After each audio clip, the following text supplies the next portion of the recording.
జయతు జయతు దేవో దేవకీనందనోయం జయతు జయతు కృష్ణో వృష్ణివంశప్రదీపః జయతు జయతు మేఘశ్యామలకోమలాంగో జయతు జయతు పృథ్వీ భారనాశో ముకుందః. హరి ఓం. పరమేశ్వర స్వరూపైన సభకి నమస్కారం.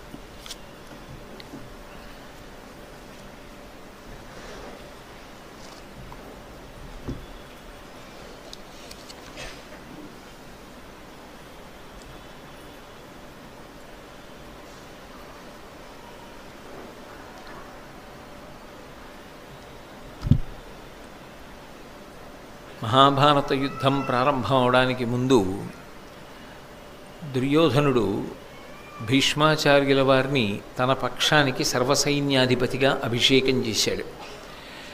ఆయన సర్వసైన్యాధిపతిగా పదవిని స్వీకరించిన తరువాత తన వైపు ఉండేటటువంటి బలగంలో ఉండేటటువంటి వీరుల యొక్క విభాగం చేసి పాండవ వీరుల్లో ఉండేటటువంటి అగ్రగణ్యులెవరు, అందులో అతిరథులు, మహారథులు, అర్ధరథులు, సమరథులు ఎవరు అనేటటువంటి విభాగం చేసి చూపించాడు.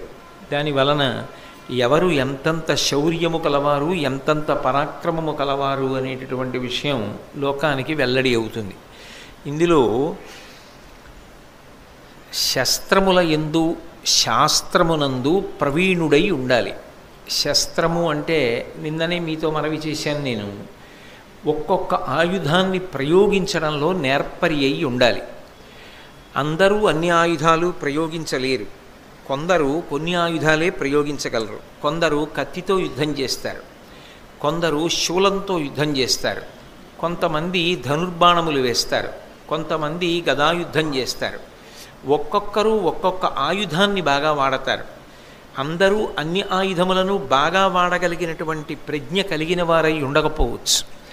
కానీ ఒక్కొక్క మహావీరుడు మాత్రం అన్ని ఆయుధములతోనూ యుద్ధం చెయ్యగలిగిన వాడై ఉంటాడు. మీరు అభిమన్యుణ్ణే చూస్తే చిట్ట చివరికి ఆయన దగ్గర ఏ ఆయుధము లేకపోయినా రథానికి ఉన్నటువంటి చక్రాన్ని ఊడతీసి ఆ చక్రం ఒక్కటి పట్టుకుని యుద్ధం చేస్తే రథచక్రం చేతిలో ఉండి ఆయన చేస్తున్నటువంటి యుద్ధాన్ని చూసి భయపడి అశ్వత్థామ రథాన్ని విడిచిపెట్టి పారిపోవలసి వచ్చింది.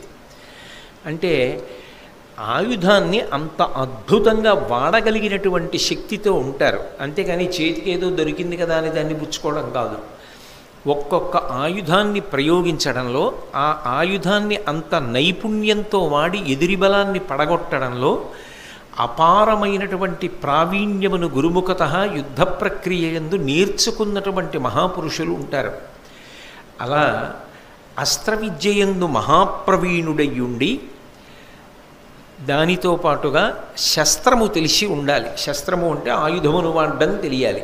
ఉదాహరణకి బ్రహ్మాస్త్రం, వాయవ్యాస్త్రం, వారుణాస్త్రం ఇటువంటివన్నీ కూడా మంత్రపూరితములు.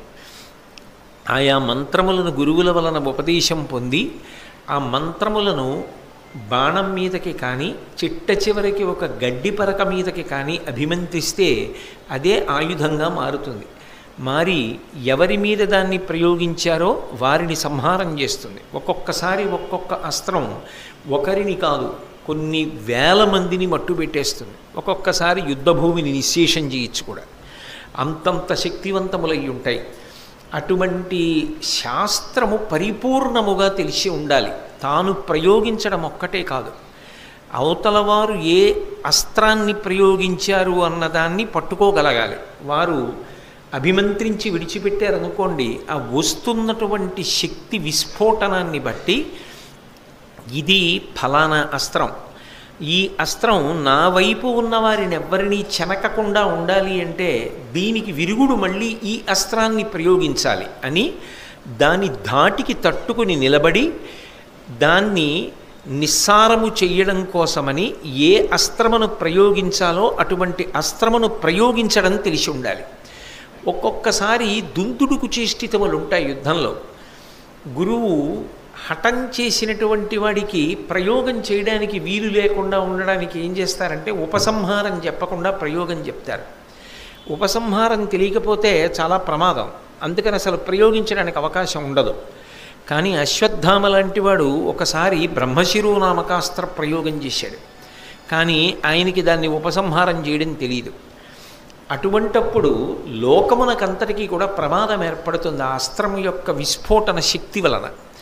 అప్పుడు ప్రకృతి దెబ్బతినకుండా, సమతౌల్య స్థితికి ఇబ్బంది రాకుండా, లోకమంతా శాంతియుతంగా ఉండేటట్టుగా చూడడం కోసం అవతలవాడికి ఉపసంహారము రాదు అంటే లోకక్షేమము కొరకు అవసరమైతే దాన్ని కూడా తానే ఉపసంహారం చెయ్యగలిగినటువంటి శక్తివంతుడై ఉండాలి. అది సామాన్యమైనటువంటి విద్య కాదు, అంత గొప్ప విద్య.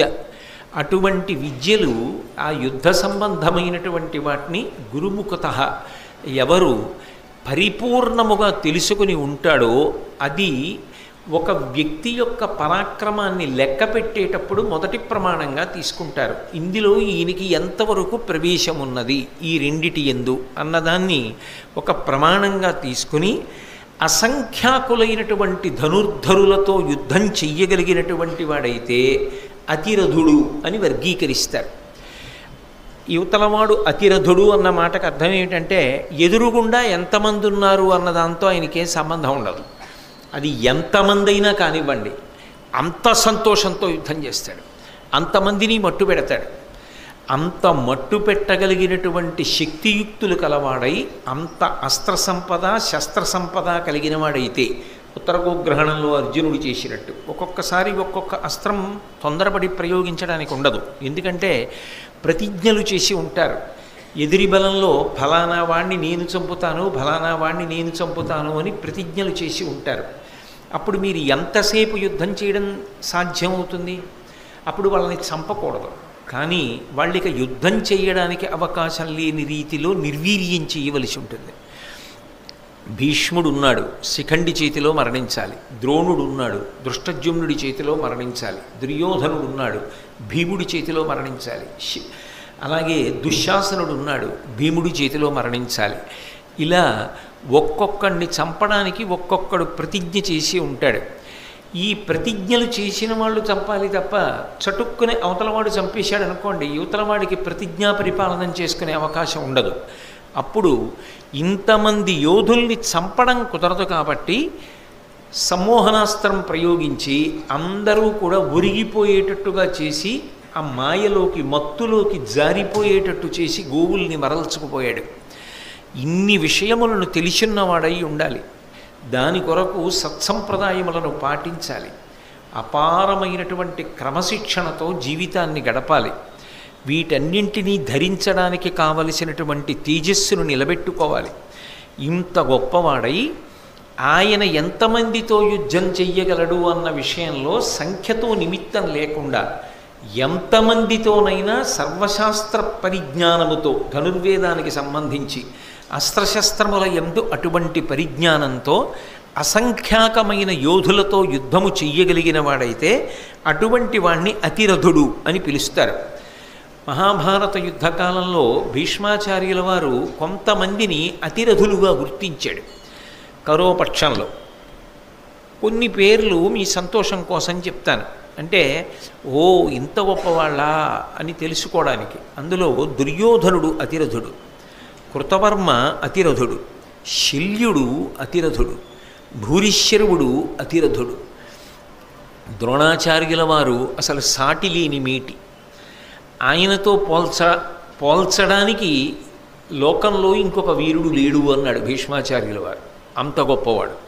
కాబట్టి వీళ్ళందరూ అతిరథులు. ఇక 11,000 మందిని కానీ 10,000 మందిని కానీ చేతిలో ఆయుధం ఉన్నటువంటి వాళ్ళని, ధనుర్బాణములు ప్రయోగించగలిగినటువంటి వాళ్ళని ఒక్కడే నిలబెట్టగలిగితే, వాళ్లతో యుద్ధం చేసి పడగొట్టగలిగితే, అంటే ఆయన శక్తి ఎదురుగుండా ఉన్న 11,000 మంది ధనుర్ధరులను పడగొట్టగలడు. ఇంతమంది ప్రయోగించినటువంటి అస్త్రములకు జవాబైనటువంటి అస్త్రములను ప్రయోగించగలడు. అంతటి శక్తివంతుడైతే ఆయనని మహారథుడు అని పిలుస్తారు. మహాభారత యుద్ధకాలంలో కొంతమంది, నేను అందరి యొక్క జాబితా చెప్పట్లేదు, కౌరవులలో మహారథుల గురించి చెప్పాడు భీష్ముడు. అందులో సైంధవుడు మహారథుడు. త్రిగర్త దేశాధిపతులు 5 మహారథులు. వాళ్ళని మహారథులు అంటారు. ఇక ఒక్కడితో యుద్ధం చెయ్యగలిగినటువంటి వాడిని రథుడు అని పిలుస్తారు. అయితే ఇక్కడ మీరు ఒకటి గమనించవలసి ఉంటుంది. 10,000 మంది అన్నప్పుడు ఏదో చేతిలో ధనస్సో చేతిలో గదవ పట్టుకున్న వాళ్ళతో యుద్ధం చేయడం గొప్ప, అవతలవాడు 1,00,000 మందితో సమానమైనటువంటి మహాయోధుడితో యుద్ధం చేయడం గొప్ప అంటే ఒక్కొక్కసారి రథుడి స్థాయి పెరుగుతూ ఉంటుంది. అటువంటి ఒకడితో యుద్ధం చెయ్యగలిగిన వాడైతే రథుడు అని పిలుస్తారు. లేదా ఒక్కడితో యుద్ధం చెయ్యగలిగిన వాడు కూడా రథుడే. అవతలవాడు ఒకడు యువతలవాడు ఒకడు ద్వంద్వ యుద్ధంలా చేయగలిగిన రథుడు అంటారు. రథుని కన్నా తక్కువ శక్తి కలిగిన వాడు అనుకోండి, బాహ్యంలో అర్ధరథుడు అని పిలుస్తారు. అంటే ఇంకా అదే అధమాధమం, ఇంకా అంతకన్నా తక్కువ ఉండదు.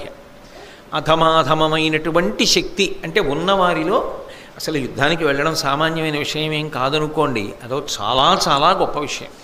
కానీ ఒక్క రథికుడితో తక్కువ శక్తి, అంతకన్నా తక్కువ శక్తితో మాత్రమే పోరాటం చేయగలిగితే అర్ధరథుడు అంటారు. భీష్మాచార్యుల వారు ఈ వర్గీకరణ చేస్తున్నాడు. కౌరవుల వైపు ఎవరెవరు యోధులు, ఏ స్థాయికి వెడతారు, అతిరథుడెవరు, మహారథుడెవరు, సమరథుడెవరు, అర్ధరథుడెవరు, ఇవన్నీ చెప్తున్నాడు. చెప్తూ కర్ణుడి వైపు తిరిగాడు. తిరిగి కర్ణుడి గురించి కర్ణుడితో చెప్పలేదు, కర్ణుడి వంక చూసి దుర్యోధనుడి వంక చూశాడు. చూసి దుర్యోధనుడితో కర్ణుడి గురించి చెప్పాడు. నీకు బ్రెగ్గడయును నెయ్యింపు చెలియునై కయ్యంబునకు ఎప్పుడు కాలుద్రవ్వు పాండుపుత్రులతోడి పగకు నిన్నెసగొల్పు కొలువున రజ్జులు పలుకునట్టి రాధాసుతుండు అర్ధరథుడు కుండలములు కవచంబు పోవుట కారణముగా బీరువారినవాడు వీరిడి కృపన్ పెద్ద పరశురాముండు శాపమున వీని అస్త్రవీర్యంబు చెరచే అట్లగుట వీడు పార్థు మార్కొని మానంబు ప్రాణములను తనకు సొమ్ముగా దక్కించుకొనగలేమి ఎల్లవారికి ఎంతయు తెల్లమధిపా. దుర్యోధనుడి వంక చూసి కర్ణుడి గురించి చెప్పాడు. ఎందుకని? అసలు యుద్ధానికి ఎవరిని చూసుకుని ఎడుతున్నాడు? కర్ణుడిని చూసుకుని ఎడుతున్నాడు. ఆ కర్ణుడి యొక్క పరాక్రమం ఏమిటో, ఆయన స్థాయి ఏమిటో చెప్తూ భీష్మాచార్యుల వారు కర్ణుడితో చెప్పకుండా దుర్యోధనుడితో చెప్పడం, ఆయనకి అసలు ఈ యుద్ధమునకు కారణభూతుడెవరో తెలుసు కాబట్టి. ఎవరిని చూసుకుని దుర్యోధనుడు యుద్ధానికి ఎడుతున్నాడో ఆయన బలం ఏమిటో చెప్తున్నాడు కాబట్టి ఆయన వంకే తిరిగి చెప్పలా, దుర్యోధనుడి వంక తిరిగి చెప్పాడు. అది భీష్ముడి యొక్క దార్శనికత. అన్నాడు, నీకు బ్రెగ్గడుయును, నువ్వు మంత్రిలా భావిస్తావే, ఎప్పుడు ఏ ముఖ్యమైన విషయమైనా సంప్రదింపులు చేస్తూ ఉంటావే, అలా నువ్వు సంప్రదించేటటువంటి వాడు నీకు మంత్రాంగమును చెప్పేటటువంటి వాడు. నీకు మంత్రాంగమును చెప్తాడు కాబట్టి నీకు బ్రెగ్గడు అంటే మంత్రి అని. నీకు మంత్రి, మంత్రము అంటే ఆలోచన అని దాని అర్థం. అందుకే ఆలోచన లేకుండా చింతకాయని కొడితే పడుతుందా కింద? చింతకాయనే ఎప్పుడు పడుతుంది? ఎలా కొడితే ఈ చింతకాయ పడుతుందని ఆలోచించి గురి చూసి కొడితే పడుతుంది. అందుకని మంత్రమునకు చింతకాయ పడుతుందన్న మాటకు అర్థం ఏమిటంటే ఆలోచనకు చింతకాయ పడుతుంది అని దాని అర్థం. అంతేగాని దాన్ని ఇంకొక రకంగా అన్వయం చెయ్యమని కాదు. కాబట్టి నీకు బ్రెగ్గడుయును నెయ్యంపు చెలియునై కయ్యంబునకు ఎప్పుడు కాలుద్రవ్వు. నీకు మంచి స్నేహితుడు, అన్నిటినీ మించి యుద్ధానికి ఎప్పుడూ కూడా ముందుంటాడు, కాలు తవ్వుతూ ఉంటాడు. ఎప్పుడు యుద్ధం వస్తుందా, నేనున్నాను, నేనుండగా భయం ఏమిటి అంటూ ఉంటాడు. అటువంటి వాడు పాండుపుత్రులతోడి పగకు నిన్నెసగొల్పు కొలువున రజ్జులు పలుకునట్టి. ఎప్పుడూ పాండుపుత్రులతోడి నీకు వైరము కలిగేటట్టుగా మాట్లాడతాడు. ఏ కారణము చేత కూడా నీకు పాండుపుత్రులతో సంధి కానీ ప్రేమ కానీ కలగకుండా నిరంతరము ప్రయత్నిస్తూ ఉంటాడు. కొలువున రజ్జులు పలుకునట్టి, అలా నీతో వాళ్ళకి సంధి కలగకుండా ప్రేమ ఏర్పడకుండా ఎప్పుడూ అహంకారపూరితమైనటువంటి మాటలు మాట్లాడుతూ ఉంటాడు. మీ ఇద్దరిని విడదీసేటటువంటి ప్రయత్నమే చేస్తూ ఉంటాడు. రాధాసుతుండు అర్ధరుధుడు. ఈ రాధాసుతుడున్నాడే కర్ణుడు, ఈయన అర్ధరుధుడు. కుండలములు కవచంబు పోగుట కారణముగా బీరువారినవాడు. ఈయనకి సహజంగా కవచకుండలములు ఉన్నాయి.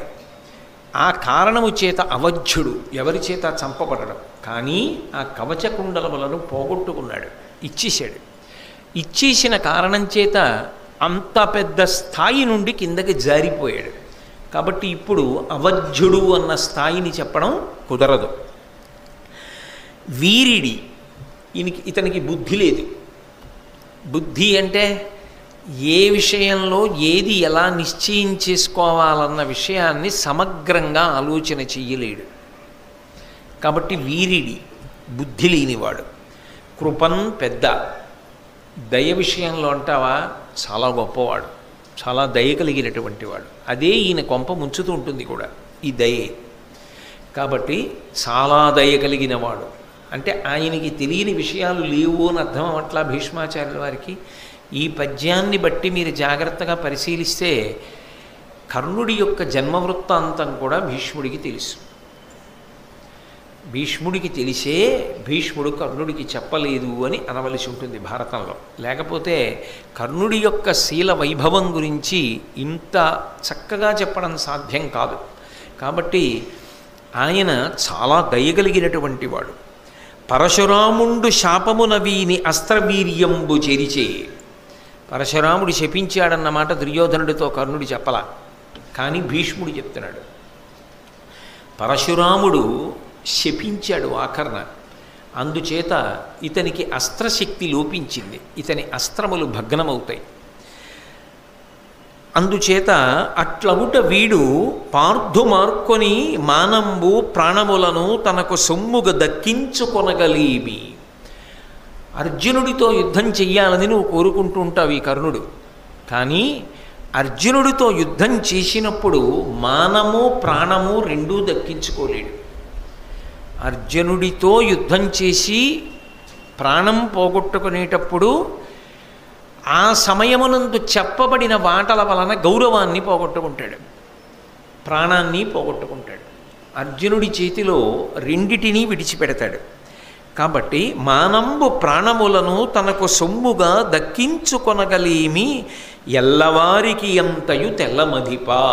నేనే చెప్పానని అనుకోకు దుర్యోధన, బహుశः నీకు తప్ప అందరికీ తెలిసే విషయాలు. నువ్వు ఒక్కడివే కర్ణుడు అర్జునుడిని చంపుతాడు అనుకుంటావు. కాబట్టి కర్ణుడు అర్ధరథుడే అని చెప్పాడు. అర్ధరథుడే అన్న ఈ మాట అనేక వ్యాఖ్యలకు దారితీసింది. అర్ధరథుడే అంటే కేవలముగా ఎదురుగుండా ఉన్నటువంటి ఎవరో ఒక్క వీరుడితో కూడా యుద్ధము చెయ్యడంలో తక్కువ స్థాయి కలిగినవాడు అని భీష్ముడు కర్ణుడి విషయంలో అని ఉండి ఉంటే ఖచ్చితంగా భీష్మాచార్యుల వారు పక్షపాత బుద్ధితో మాట్లాడినట్లే. అంత శౌర్యము లేనివాడు, అంత పరాక్రమహీనుడు కర్ణుడు కాడు. కర్ణుడు చాలా పరాక్రమవంతుడు, చాలా శౌర్యవంతుడు. అందుకే అర్జునుడితో అంతసేపు యుద్ధం చేశాడు, ఘటోత్కచుడితో అంతసేపు యుద్ధం చేశాడు, ధర్మరాజు గారిని తరిమి కొట్టాడు. ఏ సామాన్యుడా? మరి అంత తక్కువ భీష్ముడు ఎందుకు చేస్తాడు? కాదు, అక్కడ ఒక్క విషయాన్ని గుర్తుపెట్టుకోవాలి. ఎవరితో పోలిక చెప్తున్నాడంటే ఈ కర్ణుడి పగ అంతా అర్జునుడి మీద, అర్జునుడి యొక్క ప్రతిజ్ఞ కర్ణుడి మీద, కర్ణుడి ప్రతిజ్ఞ అర్జునుడి మీద.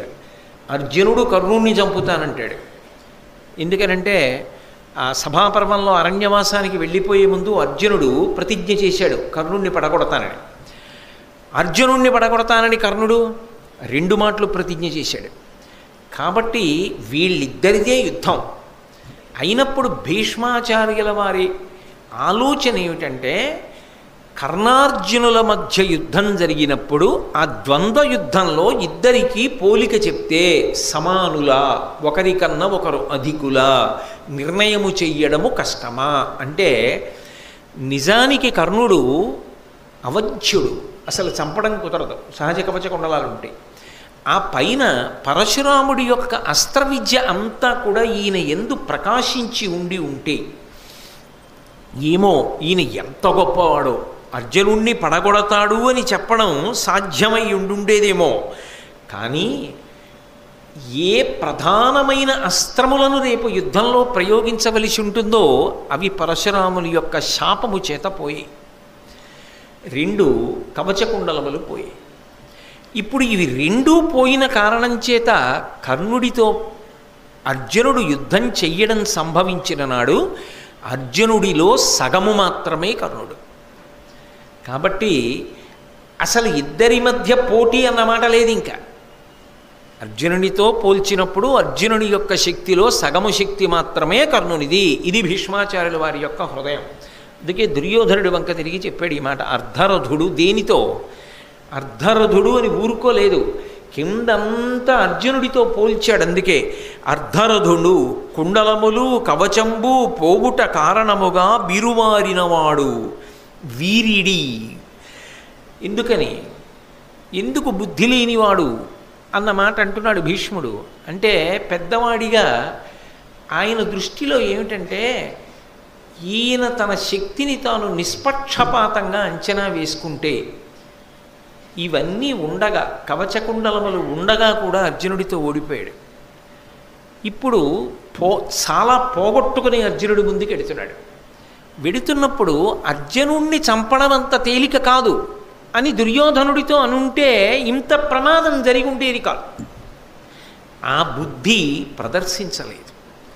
అందుకని వీరిడి కృపం పెద్ద, దయలో చాలా గొప్పవాడు. నిజంగా కర్ణుడి దయా విశేషం ఎటువంటిదో మీరందరూ విన్నారుగా. చాలా దయ కలిగినవాడు, చాలా ప్రేమ కలిగినవాడు. కానీ ఆయన దయ, ఆయన ప్రేమ ఆయనకు అక్కరకొచ్చినవి కావు. ఆయన ఇబ్బంది పడ్డానికి పనికొచ్చాయి. కుంతీదేవితో 4 జోలికి వెళ్ళను అర్జునుడు వినా అన్నాడు. ఆ మాట దుర్యోధనుడితో వచ్చి చెప్పలేదుగా. నేను 4 చెయ్యనని చెప్పలేదుగా. ఇవన్నీ తెలియవు దుర్యోధన నీకు అంటే భీష్ముడు ప్రకటనంగా చెప్పలేదు. కానీ తన దయ తనని పాడు చేసింది కర్ణుడిని. సూర్యుడు చెప్పినా వినకుండా కవచకుండలాలు ఇచ్చాడు. వజ్జుడైపోయాడు. అందుకే ఈ 2 విషయాల్ని ప్రధానంగా ప్రస్తావన చేస్తూ కుంతీదేవికి ఇచ్చినటువంటి ప్రత్యేకమైనటువంటి అవకాశం ఏదైతే ఉందో, నీ కుమారులలో అర్జునుణ్ణి తక్క 4 నేను దొరికినా విడిచిపెట్టేస్తానన్న మాట ఏది ఉన్నదో, ఆమె అడగకపోయినా తానన్న మాట ఏది ఉన్నదో అది మాతృమూర్తి యందున్నటువంటి ప్రేమ చేత అన్నమాట. ఇప్పుడు నిస్సందేహంగా దయ కలిగినవాడు, నిస్సందేహంగా ప్రేమ కలిగినవాడు. కానీ ఆ దయ అక్కరకొచ్చినది కాదు, దాని చేత రక్షణను పొందినవాడు కాడు. అందుచేత ఇతను అర్జునుడితో యుద్ధం చేసినప్పుడు అర్ధరథుడు మాత్రమే. ఇది భీష్మాచార్యుల వారి యొక్క తీర్పు.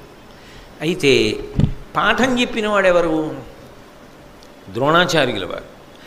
ద్రోణాచార్యుల వారు వెంటనే లేచాడు. మహాభారతంలో సాధారణంగా ఏదైనా కీలకమైన విషయాన్ని భీష్ముడు మాట్లాడితే అప్రయత్నంగానే ద్రోణాచార్యుల వారు కూడా లేచి మాట్లాడతారు. అందుకని ద్రోణుడు అన్నాడు, అనవుడు గురుడు ఇట్లను కర్ణుని చందము మున్ను కడగు రోయడు పారన్ వినుమేమరియుండుంగావున ఈతండర్ధర్ధుండవున్ తలపోయన్. ద్రోణాచార్యుల వారు కూడా జరగపోయేటటువంటి యుద్ధాన్ని దృష్టిలో పెట్టుకుని మాట్లాడుతున్నాడు. ఆయన అన్నాడు, కర్ణుని చందము మున్ను కడగు. కర్ణునికి ఉన్నది గొప్ప ఆవేశం. ముందు చాలా తొందరగా వెళ్ళిపోతాడు యుద్ధానికి, చాలా దూకుడుగా ముందుకు వెళ్ళిపోతాడు. చాలా దూకుడుగా ముందుకు వెళ్ళిపోయిన తరువాత నిలబడిపోడు.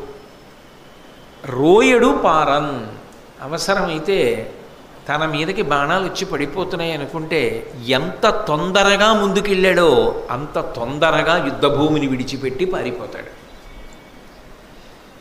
ఇవన్నీ గతంలో జరిగినవి. జరిగిన వాటిని దృష్టిలో పెట్టుకునే మాట్లాడుతున్నారు ద్రోణాచార్యులు వారు. కాబట్టి రోయడు పారన్ వినుమేమరియుండుంగావున, ఏదో ఆలోచిస్తూ ఉంటాడు. యుద్ధంలో చాలా జాగ్రత్తగా దృష్టిని దాని మీదే కేంద్రీకరించవలసి ఉంటుంది. కానీ పరాకుగా ఉంటాడు, ఏదో ఆలోచిస్తూ ఉంటాడు. ఆయన కర్మ విధివంచితుడు, దురదృష్టవంతుడు. అందరూ మా అన్నయ్య మా తమ్ముడు అని చెప్పుకుంటారు, ఆయన చెప్పలేడు. ఆయన పైకి ధర్మరాజు దొరుకుతాడు, కానీ కుంతికి ఇచ్చిన మాట గుర్తొస్తుంది, చంపలేడు. నకుల సహదేవులు దొరికినా చంపలేడు.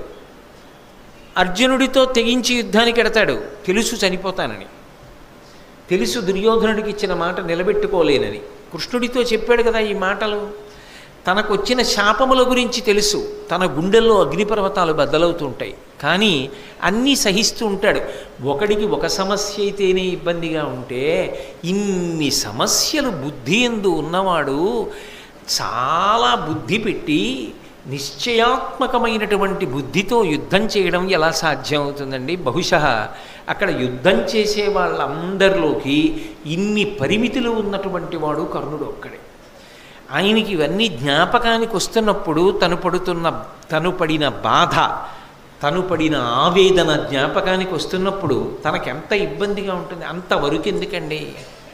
యుద్ధభూమికి వెళ్ళిన తరువాత అర్జునుడికి సారథి కృష్ణ భగవానుడు. తెలీదా కర్ణుడికి? సాక్షాత్ పరమేశ్వరుడిని తెలుసు. పరమేశ్వరుడు రథం నడుపుతున్నాడు. తనకి నిజానికి సారథ్యంలో కృష్ణుడితో సమానుడైన తన మనస్సు గాయపడేటట్టుగా మాట్లాడి ఉన్న అగ్నిహోత్రం చాలక ఎదురుగుండా ఇంకో అగ్నిహోత్రాన్ని పెట్టుకుని యుద్ధం చేశాడు. ఇంకా ఆయనకి బుద్ధి ఎలా నిలబడుతుంది? అసలు ఎలా సాధ్యం అవుతుంది? యుద్ధంలో కర్ణుడికి ఉన్నటువంటి వేరొక పెద్ద ఇబ్బంది ఏమిటంటే, ఎప్పుడూ కర్ణుడు ఎవరితోనో మాటల యుద్ధానికి ఎడతాడు ముందు తన పక్షం వాళ్ళతో. ఆ పైన నిజంగా ఏ అర్జునుడు మీదకు వస్తున్నప్పుడు తన పక్షం వాళ్ళే వచ్చి దిప్పి పొడుస్తారు. వస్తున్నాడు, ఇప్పటిదాకా చెప్పావుగా చెయ్యి, ఇప్పుడు నీకు శకునెక్కడికి రాడు అంటారు. ఆయనకి ఎదుటి వాళ్ళు ప్రకటనమైన శత్రువులు, ఆయనకి తన వైపు వాళ్ళు అప్రకటిత శత్రువులు. అందుకని ఆయన నిజానికి ఉన్నది ఎప్పుడూ శత్రువుల మధ్యలోనే. అందుకే ఆయన ఆదరింపబడిన వాడు కాడు. భీష్ముడు నన్ను ఆదరించలేదని ఒక భావన. ద్రోణుడు అర్జునుడికి చెప్పినట్టుగా నాకు విద్య చెప్పలేదు. నిజం కూడా, ఆయనేగా చెప్పాడు, నేను బ్రహ్మాస్త్రం నీకు ఇవ్వలేను అని చెప్పాడుగా. అర్జునుడికి అన్ని చెప్పాడు, నాకు చెప్పలేదు. ఆ భావన ఉంటుందా ఉండదా? అందుకే అవకాశం వచ్చిందా ఆ బాధ తట్టుకోలేడు, ఆ ఆర్తి తట్టుకోలేక భీష్ముణ్ణి ద్రోణుణ్ణి నింద చేస్తూ ఉంటాడు, పెద్దల్ని నింద చేస్తూ ఉంటాడు అని అపకీర్తి పొందుతూ ఉంటాడు. ఆయన ఎదగాలనుకున్నప్పుడు అడ్డొచ్చిన విశేషాల బాధ ఆయన కాకపోతే ఎవడ పడతాడు? బాధ అయింది మరి. అందుకే యుద్ధంలో దృష్టి కేంద్రీకరణం చెయ్యలేడు, పరాకుగా ఉంటాడు. కానీ ఇది గురువుగా ద్రోణాచార్యుల వారు అప్పుడు చెప్తున్నాడు, ఈయనకి పరాకు ఉంటుంది యుద్ధంలో. అందుకే అన్ని వేళలా నిలబడడు, ముందు వెడతాడు, తొందరగా పారిపోతాడు. యుద్ధంలో పరాకుగా ఉంటాడు. ఈతండర్ధరదుండవుందలపోయన్, ఈ గుణములు ఉన్నవాడి దగ్గర పరాక్రమమున్నా నిలబడదు. కాబట్టి ఇతడు అర్ధరథుడే అన్నాడు. భీష్ముడు ఆ మాటే, ద్రోణుడు ఆ మాటే. అంటే అర్జునుడిని దృష్టిలో పెట్టుకుని. కానీ అర్జునుడి మీద యుద్ధానికి ఇంకా అటో ఇటో అని వెళ్ళేటప్పుడు ఖచ్చితంగా అర్జునుడిలో నువ్వు సగమే అంటే తను పడిపోవడం నిశ్చయం అయిపోయినట్టే కదా. అది సత్యమే కానివ్వండి, కఠిన సత్యం కదూ, అప్రియమైన సత్యం కదూ, ఆఖరి యుద్ధం కదా అది ఇంకా కర్ణుడికి. అయినప్పుడు అప్పుడు కూడా ఆ మాట పడిన తరువాత అది సత్యమే కావచ్చు, నేను కాదన్ను. భీష్ముడు అసత్యం చెప్పాడనో ద్రోణుడు అసత్యం చెప్పాడనో నేను అంటలేదు. కానీ అది కర్ణుడికి ఆవేశకారణమైంది. ఇక్కడ ఆవేశం చూపించాలా? ఇంత ఆవేశం చూపించాలా? ఇందులో కొంత సత్యం ఉన్నది కదా. తనకు తాను ప్రశాంతంగా ఆలోచించాడు అనుకోండి, ఈ విషయాలు ఆయనకి కూడా తెలుసు, నిజమే కదా అని ఒప్పుకోవాలి. కానీ ఆ సమయానికి ఆయన అలా అంగీకరించలేకపోయాడు. అంగీకరించలేక ఆగ్రహంతో మాట్లాడడం మొదలుపెట్టాడు. ఒంటమిని లేని యొంటర మింటరములు పల్కుటుచితమే, అర్ధరథుండంటినను ఏమి తక్కువ కంటి చెప్పుమా, దీన నీవు కన్నది కలదే. సర్వసైన్యాధిపత్యంలో భీష్మాచార్యులు వారు ఉన్నారు కాబట్టి ఆయన వంక తిరిగి అన్నాడు, కేవలము పగతో మాట్లాడుతున్నావు. ఏమిటి భీష్ముడికి పగ అంటే కర్ణుడి దృష్టిలో 2 కారణముల వలన పగ. దుర్యోధనుడికి తాను దగ్గర ఉండవలసినంత దగ్గర భీష్ముడు కాదు. అన్ని విషయాలకి దుర్యోధనుడు కర్ణుడిని సంప్రదిస్తాడు, భీష్ముడిని సంప్రదించాడు. రాజు నాకు సన్నిహితుడని నీకు పగ. రెండవ పగ ఏమిటి? నీ దృష్టిలో అందరూ నీకు మనవలం, నా దృష్టిలో నా ప్రభువు గెలవాలన్నది నా కోరిక. నీకు నీ మనవలందరూ బాగుండాలి కాబట్టి సంధి జరగాలని ఉంటుంది. నాకు సంబంధించినంత వరకు నా ప్రభువు బాగుండాలి కాబట్టి యుద్ధం జరగాలని ఉంటుంది. నేను గెలిచాను, అందుకే యుద్ధం జరుగుతోంది. నేను గెలిచాను, అందుకే నా ప్రభువుకి దగ్గరగానే ఉండి ఇప్పటికీ కూడా నా మీదే ఆధారపడేటట్టు, నన్ను నమ్మేటట్టుగా నేను నా నమ్మకాన్ని నిలబెట్టుకున్నాను. వీడికి నమ్మకం పోలేదే కర్ణుడి మీద అన్నది నీ పగ, నీ అక్కసు. అటు తిప్పాడు. అటు తిప్పి ఒంటమిని లేని ఒంటర మింటరములు పల్కుటుచితమే, ఈ పగ నీ మనసులో పెట్టుకున్నావు. పెట్టుకుని అనుచితమైనటువంటి వాక్యములను మాట్లాడుతున్నావు. నేను అర్ధరథుణ్ణి అంటున్నావు. అర్ధరథుండంటినను ఏమి తక్కువ గంటి చెప్పుమా. నేను అర్ధరథుణ్ణి అనడానికి నాకేం తక్కువ చెప్పలేదా భీష్ముడు? చెప్పాడుగా. ఏం తక్కువో చెప్పు అనే కన్నా నువ్వు చెప్పిన తక్కువ తక్కువ కాదని చెప్పమనండి. చెప్పగలడా? ఆయన చెప్పలేడు. అంటే ప్రసంగము ఆవేశపూరితం కాబట్టి ఏమి తక్కువ గంటి చెప్పుమా, దీన నీవు కన్నది కలదే, దీనివలన నీకు ఏ ప్రయోజనం వస్తుంది? ఇప్పుడు యుద్ధానికి బయలుదేరే ముందు కర్ణుడు అర్ధరథుడు అన్నావు. దీనివలన ఏమైనా ప్రయోజనం జరుగుతుందా? కొత్తగా యుద్ధానికి ప్రయోజనం ఉంటుందా? ఏముండదు. కానీ నీకు మనసులో మాత్రం ఒక అజ్ఞాతమైనటువంటి కోరిక ఉంది. ఏమిటంటే అమ్మ అలాగా అని దుర్యోధనుడు ఏమైనా మారిపోయి అర్ధరాజ్యం ఇచ్చేస్తాడేమో పాండవులకి. అంతకన్నా ఇంకేమైనా ఉందా? అంటే భీష్ముని యొక్క ప్రసంగమునకు కొన్ని అపోహలను అద్దే ప్రయత్నం చేస్తున్నాడు ఆయన. చేసి నొవబలుకుదు సభలోన జివ్వకొల్లకేను కురుపతి చూచి సహించిపోదు, సురనదీపుత్ర విను నాకు చూడ అర్ధరథుడవగుదీవు లావు బీరంబునరయ. ఎంత పెద్ద మాట అనేశాడంటే ఆవేశం మనిషి చేత ఎంత మాట అయినా అనిపిస్తుంది కదూ. నవ్వబలుకుదు సభలోన, ఇంత పెద్ద సభలో నా మనసు బాధపడేటట్లుగా మాట్లాడావు. అంతేకాదు జివ్వకొల్లకేను గురుపతి చూచి సహించిపోదు. నిజానికి ఈ తారతమ్యం చెప్పి సర్వసైన్యాధ్యక్షంలో ఉన్నావే, నిన్నిక్కడే ముక్కల కింద కొట్టేద్దును, నిన్నిక్కడే ఓడించేద్దును. కానీ ఎప్పటికప్పుడు ఎందుకు కోరుకుంటుంటానో తెలుసా? నీ ఇష్టం వచ్చినట్లు నువ్వు మాట్లాడుతున్నా ప్రభువు బాధపడతాడని. యుద్ధానికి వెళ్ళే ముందు భీష్ముడిని నేనేమైనా చేసేస్తే ఇప్పుడే సర్వసైన్యాధిపతిని చెయ్యగానే నా పక్షంలో వాడే పడగొట్టేశాడు అని బాధపడతాడని వదిలేస్తున్నా. అంత తేలికండి భీష్ముడిని పడగొట్టడం కర్ణుడికి. అంటే ఆవేశం ఉచితానుచితములు మరిచిపోయేటట్టుగా చేస్తుంది. కాబట్టి సురనదీపుత్ర, ఓ గాంగేయుడా, విను నాకు చూడ అర్ధరథుడవగుదీయు. అసలు నిజంగా చెప్పాలంటే నేను చెప్తున్నా, ఎవరి శక్తి ఉంటూ తెలియక ప్రభువు నీకు సర్వసైన్యాధ్యక్షం కట్టబెట్టాడేమో, కానీ నువ్వే అర్ధరథుడివి. లావు బీరంబునరయ, నీ శక్తిని దృష్టిలో పెట్టుకున్నా, నీ పరాక్రమం దృష్టిలో పెట్టుకున్నా నువ్వు అర్ధరథుడవే, నువ్వు అతిరథుడు కావు. ఎవరు? ఏ భీష్ముడు? ఆయన చరిత్ర ఏమిటి? ఆయన చేసిన యుద్ధం ఏమిటి? ఆయన ముందు ఎవరు నిలబడ్డారు? ఆయనకి విద్య నేర్పినటువంటి పరశురాముడు నిలబడలేకపోయాడు ఆయన ముందు. ఆ పరశురాముడి చేత శాపోపహతుడై అస్త్రములను పోగొట్టుకున్నాడు. బాధాకరమైన విషయమైన సత్యమది. అంబని తీసుకొచ్చినప్పుడు అందరు రాజులను ఓడించినవాడు భీష్ముడు. పైగా స్వచ్ఛంద మరణము వరమున్నవాడు భీష్ముడు. ఇంత బలవంతుడు.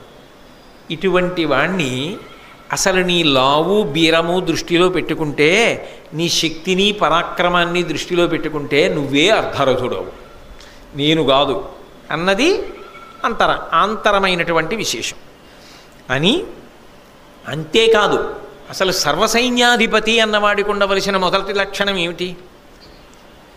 ఎంతమంది ఉండనివ్వండి సైన్యం, ఒకటి ఉడత ఉంటుంది, ఒకటి చీమ ఉంటుంది, ఒకటి కప్పు ఉంటుంది, ఒకటి కోతి ఉంటుంది. అంటే నా ఉద్దేశ్యం ఏమిటంటే బలాబలముల యందు తారతమ్యములు ఉంటాయి. అందరూ ఒక బలం ఉన్న వాళ్ళు ఉండరుగా.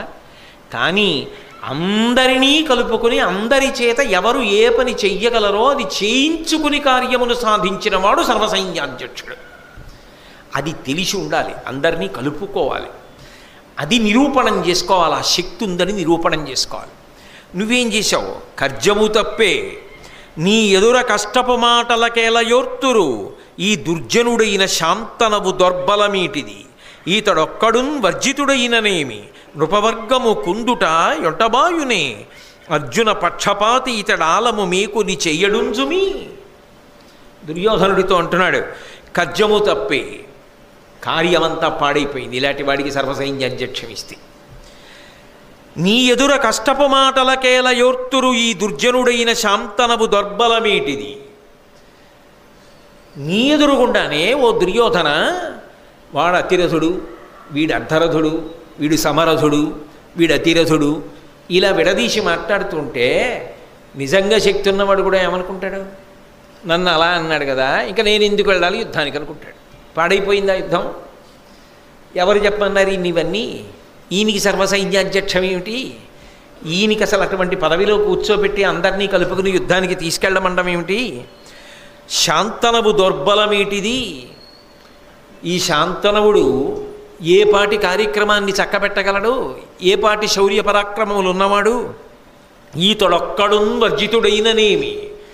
అసలు ఇతను ఒక్కడిని తీసి అవతల బారేస్తే యుద్ధంలోంచి వచ్చిన నష్టం ఏమిటి? ఈ భీష్ముడు లేకపోతే యుద్ధం జరగదా? 18 రోజుల యుద్ధంలో 10 రోజులు అయింది. 3-9 రోజుల్లో యుద్ధంలో కృష్ణుడంతటి వాడు చక్రం పట్టుకున్నాడు. అది భీష్ముడు. ఆ భీష్ముడిని తీసి అవతల వారేమన్నాడు కర్ణుడు. అంటే ఆ విషయం ఎంత మాటైనా అనేసేటట్టు చేస్తుంది. కాబట్టి ఈతడొక్కడున్ వర్జితుడైననేమి నృపవర్గము కుందుట యొంటబాయునే. ఇంతమంది రాజులు మనసు కష్టపెట్టుకుని రేపు పొద్దున్న మనఃపూర్తిగా యుద్ధం చేయకపోతే నీకు కలిసి వస్తుందా? అర్జున పక్షపాత ఇతడాలము మీకుని చెయ్యడుంజుమి. ఇతడు అర్జునుడి పట్ల పక్షపాతం ఉన్నవాడు. అర్జునుడిని చంపడం, అర్జునుడి జోలికి వెళ్ళడం. ఇతడు పక్షపాతంతో చేసేటటువంటి యుద్ధము వలన నీకు జయము లభించరు దుర్యోధన. ఇటువంటి వాడిని ఎందుకు పెడతావు సర్వసైన్యాధ్యక్షంలో? అక్కడ పోతే వచ్చే నష్టం లేదు, తీసవతల పారాయి. చాలా కాలంబు పోవక చతురులైన వృద్ధ జనముల బుద్ధులు విండ్రుగాక ముదియ మతిదప్పి నోరికి నొదవినట్లు పలుకు వెడగుల మాటలు పడియగుని.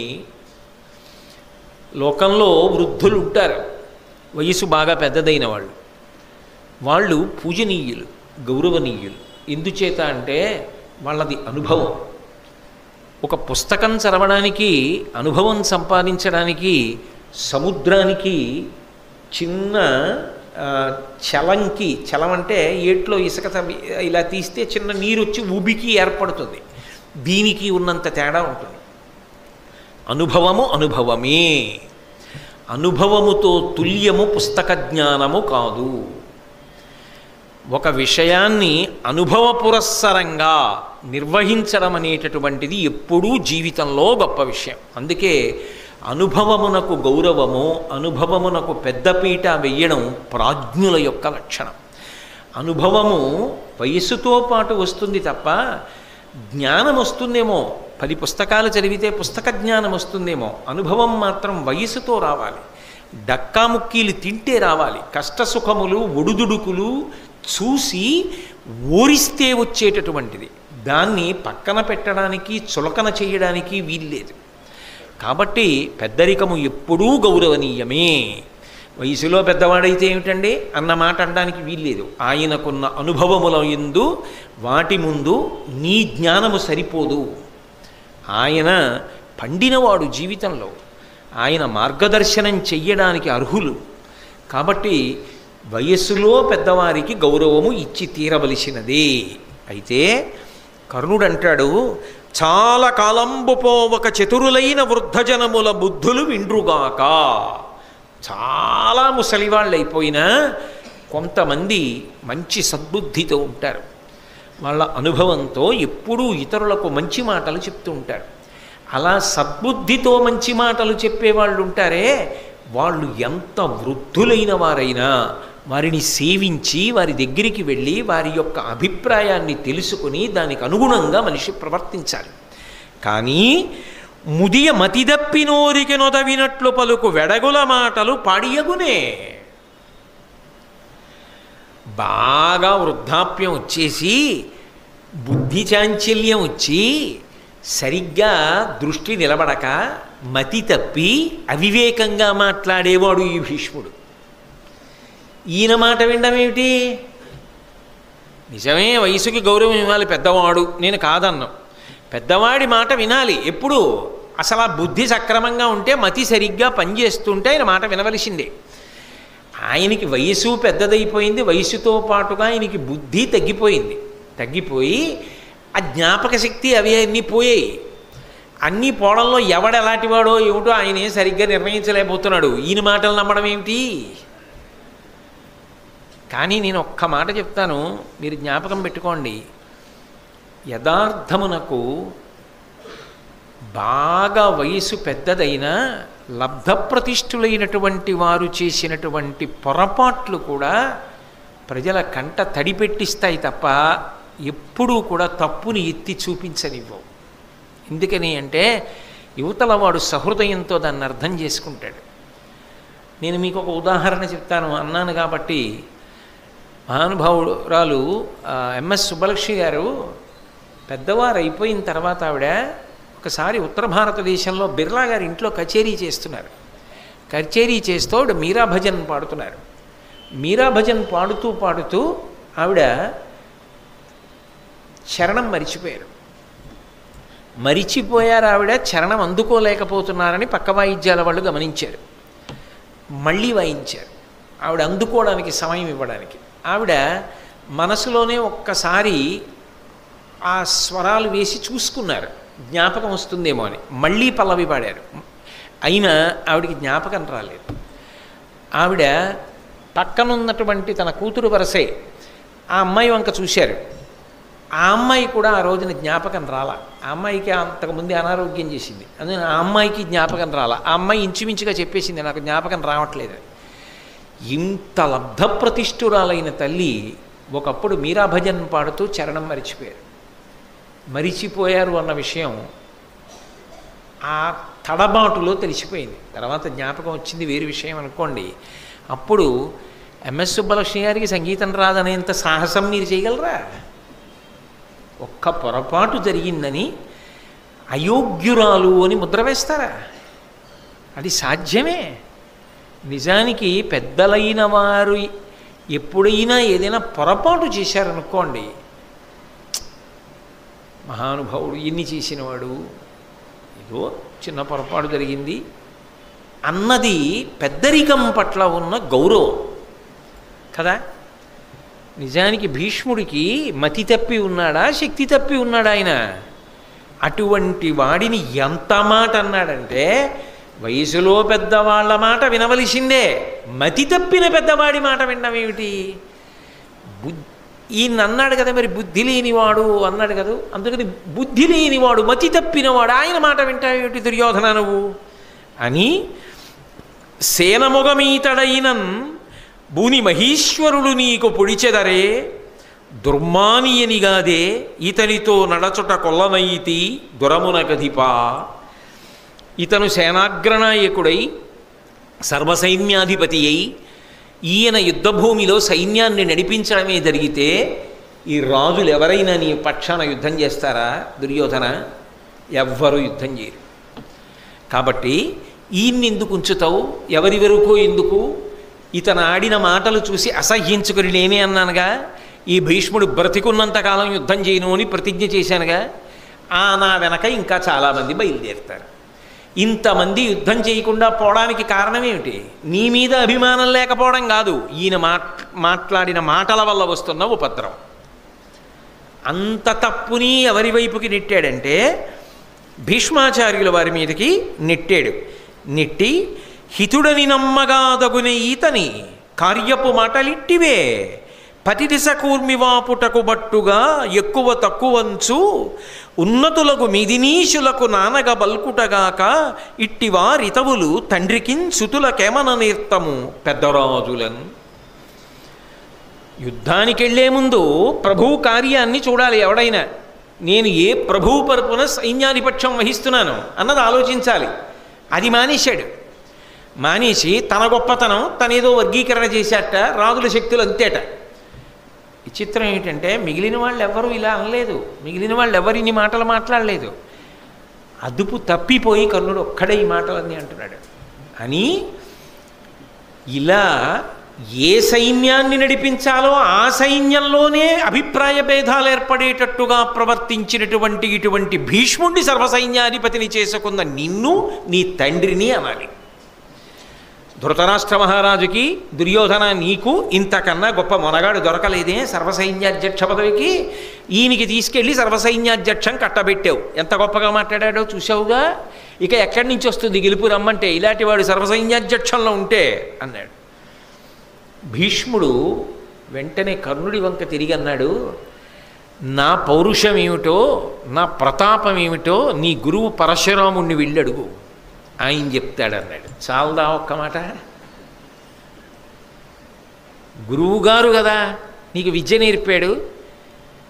ఎవరి ఇచ్చిన చదువుని చూసుకుని మిడిసిపడుతున్నావో ఆ నీ గురువు నాకు కూడా గురువు.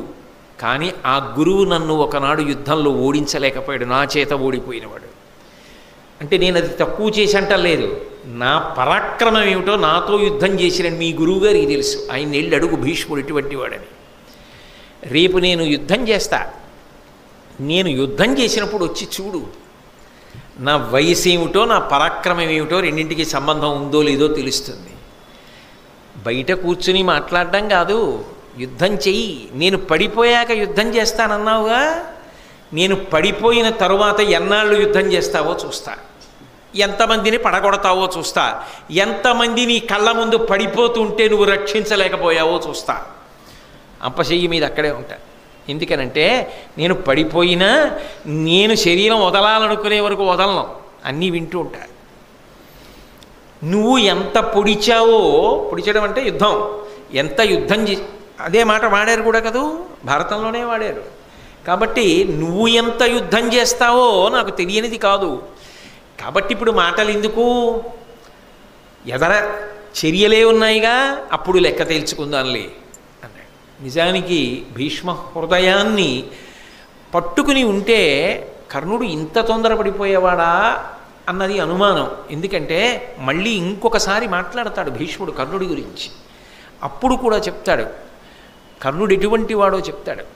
చెప్పినప్పుడు భీష్ముడికి నిజంగా పరమ తక్కువ చేసి కర్ణుడి గురించి మాట్లాడాలన్న ఉద్దేశ్యం లేదు అన్నది స్పష్టమవుతుంది.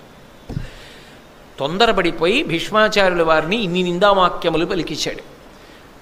అది తనకి అర్థమైన కారణము చేత, ఉన్న ఒత్తిడి చేత, తాను పొందిన అవస్థ చేత, ఇన్ని కారణముల చేత కర్ణుడు అలా తొందరపడిపోయాడు.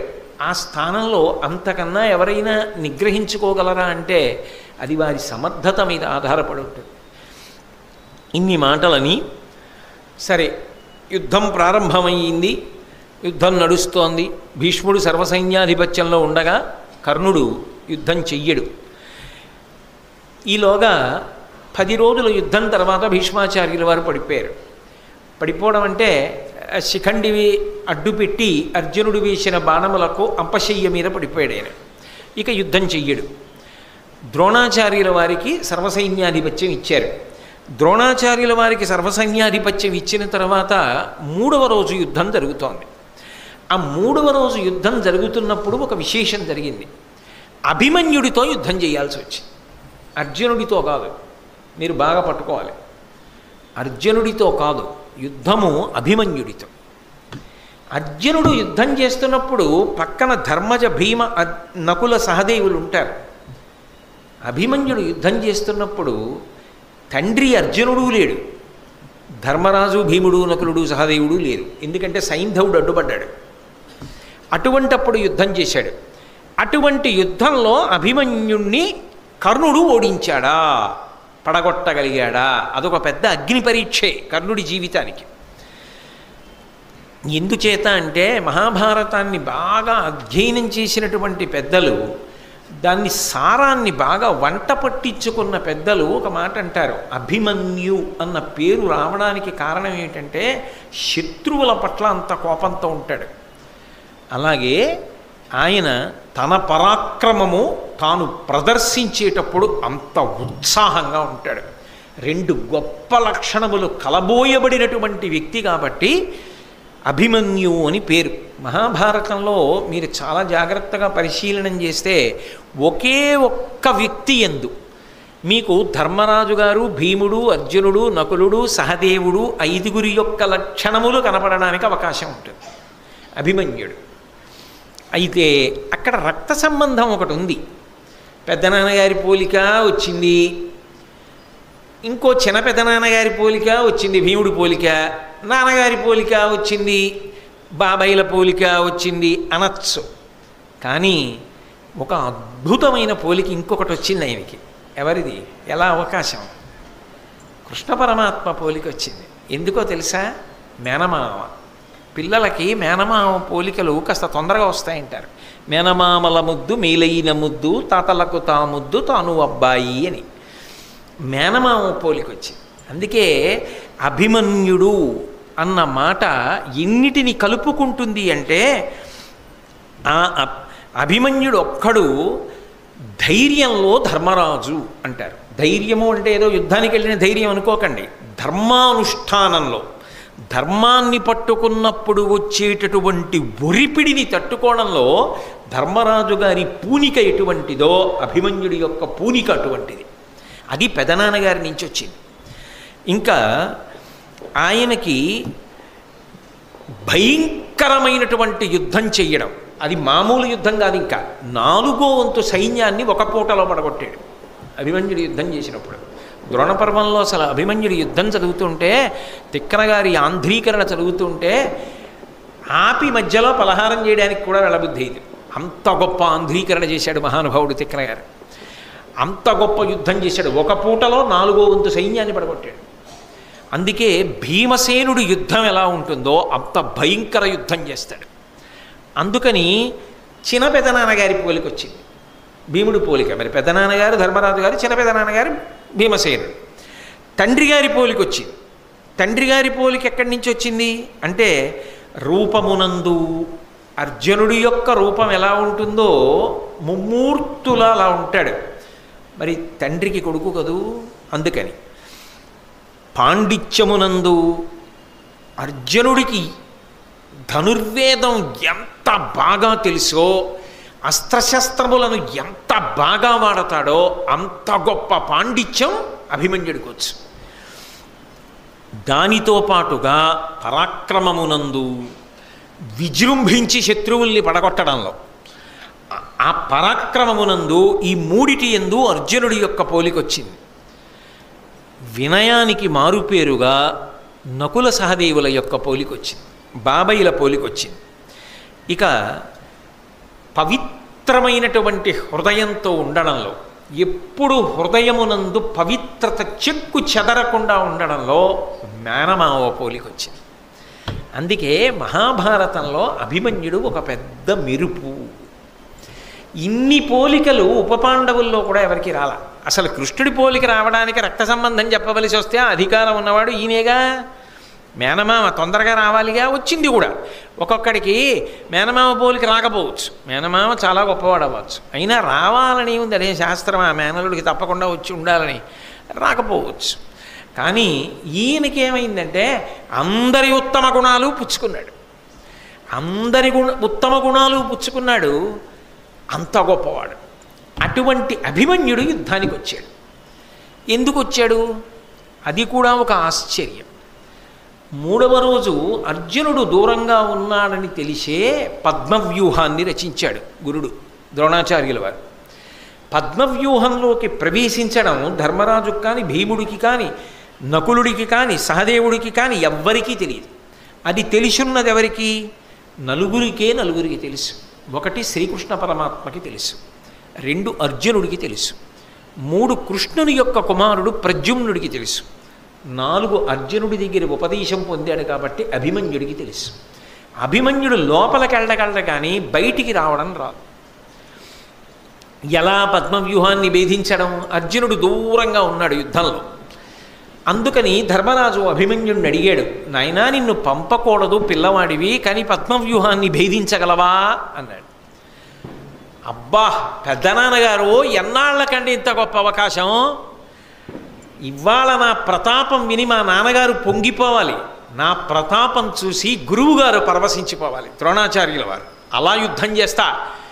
బయటికి రావడం రాదు, కానీ లోపలికి వెళ్ళిన తర్వాత ఎందుకు రాను? పిరికితనం లేదు ఆయనకి. ఇంతమందిని పడగొట్టొస్తా కాబట్టి పద్మవ్యూహాన్ని భేదిస్తానని బయలుదేరాడు. ఆయన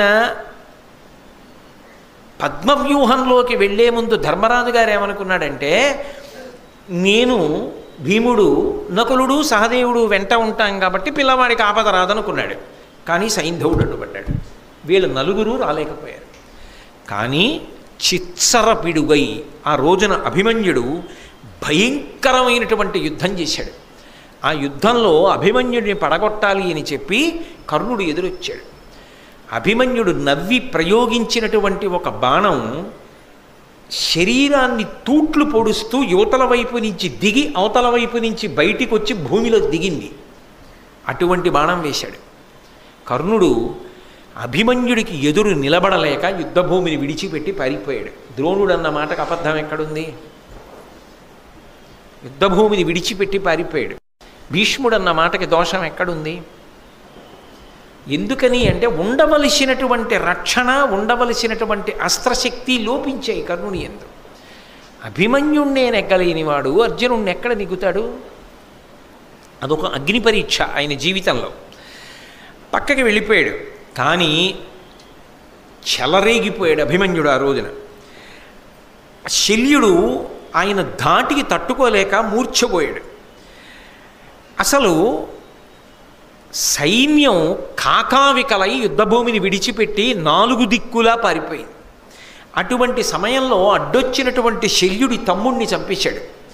కర్ణుడి తమ్ముణ్ణి కర్ణుడి ఎదురుగుండా చంపేశాడు. ఇప్పుడు తనని రక్షించుకోవడం, తన వారిని రక్షించుకోవడం, తన తమ్ముణ్ణి అర్జునుడి కొడుకు చేతిలోంచి రక్షించుకోలేకపోయాడు. అభిమన్యుడు చంపేశాడు కర్ణుడి తమ్ముడిని, కర్ణుడి కంటే ఎదురుగుండాని. కర్ణుడి తమ్ముడు చచ్చిపోయాడు. వసాతిరాజు అనబడేటటువంటి ఆయన్ని చంపాడు. దుర్యోధనుడి కొడుకు లక్ష్మణకుమారుణ్ణి చంపాడు. ఎవరు? ఒక్కడే. ఇంతమంది వైరివీరులు ఒక్క అభిమన్యుడే యుద్ధం చేస్తున్నాడు. 4వ వంతు సైన్యాన్ని చంపేశాడు. చంపి చిత్సర పిడుగై యుద్ధం చేస్తున్నాడు. చిట్ట చివరికి బృహద్బలుడు అనబడేటటువంటి రాజుతో యుద్ధం జరిగింది. ఆ బృహద్బలుణ్ణి చంపాడు. ఇక ఈయన్ని ఆపడం ఎవరికి సాధ్యం కాదు అని అనుమానం వచ్చింది. కర్ణుడు వచ్చాడు యుద్ధానికి మళ్ళీ 2వ మాట. మళ్ళీ ఓడిపోయాడు అభిమన్యుడి చేతిలో. ఇక లాభం లేదని దుర్యోధనుడి దగ్గరికి వెళ్ళి మాట్లాడి గురువుగారు ద్రోణాచార్యుల వారి దగ్గరికి వెళ్ళి కర్ణుడు సంప్రదించాడు. కావాలనే దుర్యోధనుడు విని బాధపడాలి, అవతల కర్ణుడు బాధపడాలి. ఆ శౌర్యమునందున్న పక్షపాతం, 2 పాండవ పక్షపాతం, అర్జునుడి మీద పక్షపాతం. ద్రోణాచార్యులు వారు అన్నారు, అబ్బా ఈ అభిమన్యుడి యుద్ధం చూస్తుంటే నాకు అర్జునుడి యుద్ధం కన్నా పెద్ద భేదమేం కనపట్టలేదన్నాడు. చాలదా అంటే ఒరే వాళ్ళ అబ్బాయి యుద్ధం చేస్తే ఇలా ఉంది, ఇక వాళ్ళ నాన్న వస్తే ఇప్పుడే తట్టుకోలేక మీ అందరూ నా వెనక్కి వచ్చి ఎలా ఎలా అంటుంటే రేపు అర్జునుడు వస్తే ఏం చేద్దామని ప్రతిజ్ఞలు చేశావు? భీష్ముడు అర్ధరథుడంటే అంత కోపం వచ్చిందిగా, నేనంటే కోపం వచ్చిందిగా. మరి ఇప్పుడు ఆ అభిమన్యుడు మీ తమ్ముడిని చంపేస్తే చూస్తూ ఊరుకున్నావు, 2 మాటలు పారిపోయావు. ఇప్పుడు నా చాటుకొచ్చి అడుగుతున్నావు, ఏం చెయ్యాలని అడుగుతున్నావు? నేను ఒక్క మాట చెప్పనా? అభిమన్యుడు చేతిలో ఆయుధం పట్టుకుని యుద్ధం చేసినంతసేపు ఆయనతో యుద్ధం చేసి చంపగలిగిన వాడు లోకంలో లేడు. ఎందుకో తెలుసా? అర్జునుడికొక్కడికే ఒక విద్య తెలుసు, దాని పేరు కవచధారణము. ఆ విద్య అర్జునుడు బహుశः ఇదిగో ఈ పిల్లవాడికి ఉపదేశం చేశాడు, వీడికి తెలుసు. అది అస్త్ర విద్య తెలిసి ఉండడం అంటే. అవతలవాడు దేని చేత పోరాడుతున్నాడు. ఈ కవచధారణమన్న విద్య ఎవరి యందు ఉన్నదో వాణ్ణి పడగొట్టడం సాధ్యం కాదు. అతను ఆయుధము చేతిలో ఉన్నంతసేపు అవధ్యుడు, పడగొట్టలేము. ఇతన్ని చంపాలంటే వంచన ఒక్కటే మార్గం, వంచన చేసి చంపాలి. వంచన చేద్దామా అని అడిగాడు. అందరికన్నా ముందుకు వచ్చినవాడు కర్ణుడే. తిలాపాపం తలా పిడికెడు. మత్స పడిందా లేదా? ఒక పిల్లవాణ్ణి చంపడానికి ముందుకొచ్చారు. అందుకే అభిమన్యుడు యుద్ధం చేస్తున్నప్పుడు ఎదురుగుండా నిలబడి యుద్ధం చెయ్యడం చాలా కష్టమైపోతోందన్న భావన పొందిన వాడిలా జంకినట్లు నటించి కర్ణుడు వెనక్కి వెళ్ళిపోయాడు. అభిమన్యుడికి వెనక్కి వెళ్ళిపోయాడు కాబట్టి వెనక నుంచి బాణం వెయ్యడు అన్న ఉద్దేశ్యంతో కర్ణుడు వెళ్ళిపోయాడు అని చెప్పి అభిమన్యుడు ఊరుకున్నాడు కర్ణుడి విషయాన్ని. కానీ ద్రోణుడు అప్పటికే అందరూ కలిపి యుద్ధనీతిని తప్పి మట్టు పెట్టేయాలి. ఇన్ని తప్పదు. పిల్లవాడని చూస్తే చిన్న అగ్నిహోత్రమే కదా అని ఊరుకుంటే, మురుసలి ఇంటి దీపమని ముద్దుడు మూర్ఖుడు కాడు అంటారు. మా ఇంటి దీపం ఎంత బాగా వెలుగుతోందో అని ముద్దెట్టుకుంటే మూతి కాలుతుంది. చిన్న పిల్లాడే కదా ఎంత బాగా యుద్ధం చేస్తున్నాడు అంటే చిన్న మంట పెద్ద దావాగ్ని అవుతుంది. ఇప్పటికే ఆపలేకపోతున్నాం, వీడిని మట్టు పెట్టవలసింది. వంచన చేత చంపాలి. ఒకరు నియమాలు అంటే కుదరదు, అందరం కలిసి బాణం వేసి చంపేయాలి. దానికి ముందు పునాది వేసినవాడు కర్ణుడు. అందుకే అభిమన్యుడు వెనక్కి వెళ్ళాడు. వెనక్కి వెళ్ళి వెనక నుంచి బాణం వేసి అభిమన్యుడి చేతిలో ఉన్నటువంటి ధనస్సు ముక్కలైపోయేటట్టుగా చేశాడు. ఎప్పుడైతే విల్లు విరిగిపోయిందో అభిమన్యుడు ఇంకొక విల్లు అందుకోవడానికి అవకాశం ఇవ్వాల. అందరూ కలిపి చుట్టుముట్టేశారు. చుట్టుముట్టి ద్రోణాచార్యుల వారు గుర్రాలు పడగొట్టేశాడు, కృపాచార్యుల వారు సారథిని పడగొట్టేశాడు. శకుని, కృతవర్మ, శల్యుడు, బాహ్లికుడు, అశ్వత్థామ వీళ్ళు గుండ్రంగా చుట్టుముట్టి అందరూ కలిపి బాణాలు వేసేశారు. వేసేసేటప్పటికి రథంలోంచి కింద పడిపోయాడు. కింద పడిపోతే ఆయన ఏం ఊరుకోలేదు. కత్తి పటకా చేతిలో పట్టుకుని పలకాను ఈ రెండిటితోటి ఆయన ఆకాశానికి ఎగిరాడు. ఎగిరి ఎవరి మీద పడతాడో ఇప్పుడు ఆ కత్తి అట్టుకుని అందరూ హడిలిపోయారు. ఆ కత్తి పలక కూడా చేతిలో ఉన్న ఈయనతో యుద్ధం చెయ్యలేవని నిర్ణయానికి వచ్చేసినటువంటి కర్ణద్రోణులు, ద్రోణాచార్యుల వారేమో బాణప్రయోగం చేసి ఆయన కిందకి దిగుతున్నప్పుడు కత్తి విరగొట్టేశాడు. కర్ణుడు బాణం వేసి పలక పలకల కొట్టేశాడు. చేతిలో ఆ పలక కత్తి కూడా లేవు. ఇప్పుడు ఆ విరిగిపోయినటువంటి రథానికి ఉన్న ఒక చక్రాన్ని తీసుకున్నాడు. రథచక్రాన్ని ఒక్కదాన్ని చేతులతో పట్టుకుని ఆయన యుద్ధం చేస్తుంటే అయ్యో పిల్లవాడు పడగొట్టేశాం కదా అని చూడలేదు. చేతిలో ఒక రథచక్రం ఉంటే ఆయనతో యుద్ధం చెయ్యలేక అశ్వత్థామ రథం దిగి పారిపోవలసి వచ్చింది. అంటే ఇక ఈ రథచక్రం ఉన్నా మనం ఏం చేయలేం అని ఆయన్ని చుట్టుముట్టారు ఇంతమంది వీరులు కలిసి.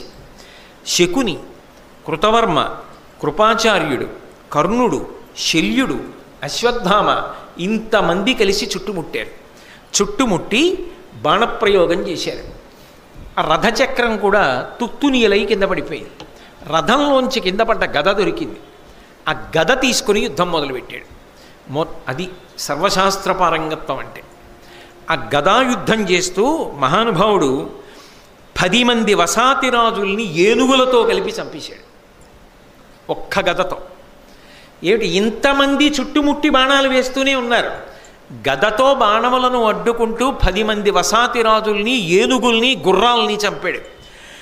శకుని మీద కోపంతో శకుని చుట్టూ ఉన్నటువంటి 27 మంది గాంధార వీరులు ఆయనకి రక్షణగా నిలబడతారు. 27 మంది గాంధార వీరుల్ని గదతో చంపాడు. చంపిన తరువాత దుశ్శాసనుని యొక్క కొడుకు గద పట్టుకుని వచ్చాడు. ఆ దుశ్శాసనుని యొక్క కొడుకుతో గదాయుద్ధం చేస్తుంటే ఇంతమంది కలిపి బాణములు వేసేశారు కదా, ముళ్ళపందిలే అయిపోయాడు. అప్పటికే ఇన్ని బాణములు కొట్టేశారు, నెత్తురు ఊడిపోతోంది ఒంట్లోంచి. అయినా నిప్పెన్న మాట అనకుండా చేశాడు యుద్ధం. చేసి తన గద యొక్క దెబ్బల చేత దుశ్శాసనుడి కొడుకు గుండె బద్దలై నేల మీద పడి మరణించాడు. దుశ్శాసనుడు కొడుకు కొట్టినటువంటి దెబ్బల చేత అభిమన్యుడు మరణించాడు. సమస్త భూతములు లోకంలో ఉన్నవన్నీ ఇది ధర్మం తప్పిన యుద్ధం, దారుణమైన యుద్ధం, ఒక్క పిల్లవాణ్ణి ఇంతమంది కలిపి మట్టు పెట్టారని ఆక్రోశించాయని రాశారు భారతంలో. ఒక్క అభిమన్యుడితో యుద్ధం చెయ్యడంలో తట్టుకోలేక ఇంతమంది ఆయన్ని చుట్టుముట్టి చంపడం ఒక మహాపాపకర్మ. దాని ఫలితం అలా ఉండనివ్వండి, దాంట్లో ప్రధాన పాత్ర కర్ణుడు పోషించడం ఆయన శీల వైభవానికి, ఆయన శౌర్యానికి, ఆయన పరాక్రమానికి ఖచ్చితంగా మచ్చ తెచ్చింది. ఎందుకంటే 2 మాటలు అభిమన్యుడి చేతిలో తట్టుకోలేక యుద్ధభూమిని విడిచిపెట్టి దూరం వెళ్ళడం, తన తమ్ముడు తన కళ్ళ ముందు అభిమన్యుడి చేత హతుడైపోయినా తాను అడ్డుకోలేకపోవడం, ఆఖరికి రక్షించుకోలేక వంచనతో కూడుకున్నటువంటి యుద్ధం చేసి అభిమన్యుడిని మట్టుపట్టడంలో కర్ణుడు ప్రధాన పాత్ర పోషించడం, ఎంత కర్ణుడి మీద అభిమానం ఉన్నా, ఎంత సానుభూతి ఉన్నా, ఎంత ప్రేమ ఉన్నా సమర్థించడం మాత్రం సాధ్యమయ్యేటటువంటి విషయం కానిదిగా భారతంలో మిగిలిపోయింది. తరువాత ఆ యుద్ధం జరుగుతున్నటువంటి సమయంలో సర్వసైన్యాధిపత్యంలో ఉన్నటువంటి భీష్మాచార్యుల వారు 10 రోజుల యుద్ధం తర్వాత అంపశయ్య మీద పడిపోయాడు. పడిపోయిన తరువాత ఎందరో వెళ్ళి ఆయన దర్శనం చేశారు. ప్రాణములతోనే ఉన్నాడుగా మహానుభావుడు. కర్ణుడు కూడా ఆయన దర్శనానికి వెళ్ళాడు. వెళ్ళినవాడు ఆయన పట్ల ఎంత మాత్రమూ అమర్యాదతో ప్రవర్తించలేదు. ఆయన దగ్గరికి వెళ్ళి సాష్టాంగ నమస్కారం చేశాడు. అంటే ఒక్కటి మీరు గుర్తుపట్టాలి, ఆనాడు ఆవేశంలో ఎన్ని మాటలో అన్నాడు భీష్ముణ్ణి, కానీ ఆఖరినన్నాడే ముదుసలి ముదుసలి ముదుసలి అని. 10 రోజుల యుద్ధంలో చూశాడు భీష్ముడు అంటే ఏమిటో. అసలు నిజంగా ఆ భీష్ముడు యుద్ధం చేస్తుంటే అర్జునుడు యుద్ధం చేయలేకపోయాడు. అప్పుడు కదూ కృష్ణుడికి ఎందుకు దిగి చక్రం పట్టుకోవాల్సి వచ్చింది. ఇది భీష్ముడంటే అని గమనించాడు. 2, భీష్ముడి మీద గౌరవం లేనివాడు కర్ణుడు కాడు. ఖచ్చితంగా భీష్ముడి మీద గౌరవం ఉన్నవాడే. ఆయన పరిస్థితులు ఆయనకు అటువంటి సందర్భాన్ని కల్పించాయి. ఆ ఆవేశంలో అదుపు తప్పి భీష్ముడి మీద మాట్లాడాడు. కానీ ఆ భీష్ముడే అంపశయ్య మీద పడిపోతే వెళ్ళి నిలబడి ఏ ఒక్క మాట కూడా తోలలేదు. సరికదా, వెడుతూనే సాష్టాంగ నమస్కారం చేశాడు. సాష్టాంగ నమస్కారం చేయగానే చూశాడు భీష్ముడు అంపశయ్యమించి. చెయ్యెత్తి చాపి దగ్గరికి పిలిచాడు. పిలిచి దగ్గరకు రమ్మని పరమ సంతోషంతో ఆ కర్ణుణ్ణి కౌగిలించుకున్నాడు. కౌగిలించుకొని ఆ కర్ణుడి వంక ముఖంలోకి ఒకసారి చూశాడు. వెంటనే కర్ణుడు అన్నాడు, అలుకదక్కి నన్ను అధిక వాత్సల్య శీతలముగాగ చూచి తగిన మాటలాడవే మహాత్మా అనుటయు ఆతండు గారవమున అతని చేరబిలిచి. మహానుభావ, తాత భీష్మాచార్య, నా మీద వాత్సల్యం అనేటటువంటి చందనపు వృష్టిని కురిపించు. ప్రేమతో మాట్లాడు, వాత్సల్యంతో మాట్లాడు, తగిన మాటలాడవే. ఆ ప్రేమతో నాతో మాట్లాడవలసిన మాటలు ఏమున్నాయో అవి నాతో మాట్లాడు అని అనగానే భీష్ముడు కూడా పరమ సంతోషంతో దగ్గరకి చేర్చుకొని కౌగిలించుకొని, చుట్టూ రక్షక భటులు ఉన్నారు. ఎంత అంపశయ్య మీద ఉన్నా మరి ఉండరు చుట్టూ, మహానుభావుడు సామాన్యుడా. ఆ రక్షణ దళాలన్నింటినీ కూడా తనకి రక్షణగా నిలబడిన వారందరికీ కూడా సంజ్ఞ చేశాడు, మీరందరూ దూరంగా వెళ్ళిపోండి. అంటే కర్ణుడితో తాను మాట్లాడుతున్నది వాళ్ళకి వినపడకూడదని. నేను మీతో ఒక మాట చెప్పా, మహాభారతంలో ఒక్క కర్ణుడి విషయాన్ని పరిశీలించినప్పుడు ఏకాంత సమావేశం ఏదైనా జరిగింది అంటే కర్ణుడికి సంబంధించి ఏవో కొన్ని అద్భుతాలు బయటకు వస్తాయి. ఆయన పైకన్నా ఎక్కుతాడు, కిందకన్నా దిగుతాడు. 4 సార్లు జరిగింది అలా. ఒకసారి కృష్ణుడితో ఏకాంతం జరిగింది. ఎప్పుడు? రథం మీద వెళ్ళిపోతున్నప్పుడు ఒక్కడినే కూర్చోబెట్టుకుని మాట్లాడాడు. 2వది కుంతీదేవితో జరిగింది. 3వది ఇంద్రుడితో జరిగింది. 4వది భీష్ముడితో జరుగుతోంది. ఈ 4 సమావేశాల్లోనూ కూడా కర్ణుడి విషయంలో ఎంత మహత్తరమైనటువంటి విషయాలు జరిగాయో మీరు గమనించారు. ఇప్పుడు 4వది ఇదే చిట్ట చివరిది. ఇందులో భీష్ముడు దగ్గరికి పిలిచి కర్ణుడితో ఒక మాట అన్నాడు. నాయన కర్ణ, నేను చెప్పిన మాటలు బాగా విను. నీ దశ కోపింతునే కులభేదముగా పలుకుటయును బిడ్డల చిరుపంగాదని కినియుదు లేదన రాదు అదలుతు నిన్ను నిష్ఠురంపు పలుకలన్.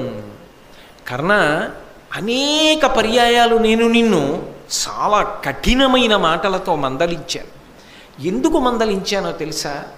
వ్యక్తిగతంగా నాకు నీ మీద ఏ విధమైనటువంటి కోపం లేదు. ఏ కోపం లేకపోయినా నీ పట్ల నేను కఠినమైన మాటలు మాట్లాడడానికి కారణం ఉన్నది. ఏ కారణము అంటే, నువ్వు మాట్లాడిన మాటలన్నీ కూడా కురుపాండవుల మధ్య సఖ్యతను పోగొట్టడానికి, వాళ్ళ మధ్య వైరిభావం కల్పించడానికి మాత్రమే పనికొచ్చాయి. దాని వలన వంశమంతా నశించిపోతుంది. ఇంత వంశక్షయానికి నువ్వే కారణమవుతున్నావు. నువ్వు చేస్తున్న దానివల్ల ఇంత పెద్ద ఇబ్బంది జరగబోతోందన్న ఉద్దేశ్యంతో నువ్వు మారితే యుద్ధం జరగదన్న ఉద్దేశ్యంతో నీతో కఠినంగా మాట్లాడేవాడిని. ఆ ఒక్క మాట తీరుకి నీతో అలా మాట్లాడాను తప్ప నిజానికి వ్యక్తిగతంగా నాకు నీ మీద ఏ విధమైన కోపం లేదు. రెండవ విషయం, నీ ఉదయము దైవిక గర్భాయత్తము, నీకు మర్చులు అసదృక్షులు, కౌంతేయుడవు కానీ విను రాధేయుండవు కావు ధీర విచారా. ఎటువంటి విశేషణంతో పిలిచాడో చూడండి. ధీర విచారా. ఏ విషయాన్నైనా చేసేటప్పుడు బాగా బుద్ధితోటి ఆలోచించే చేస్తావు.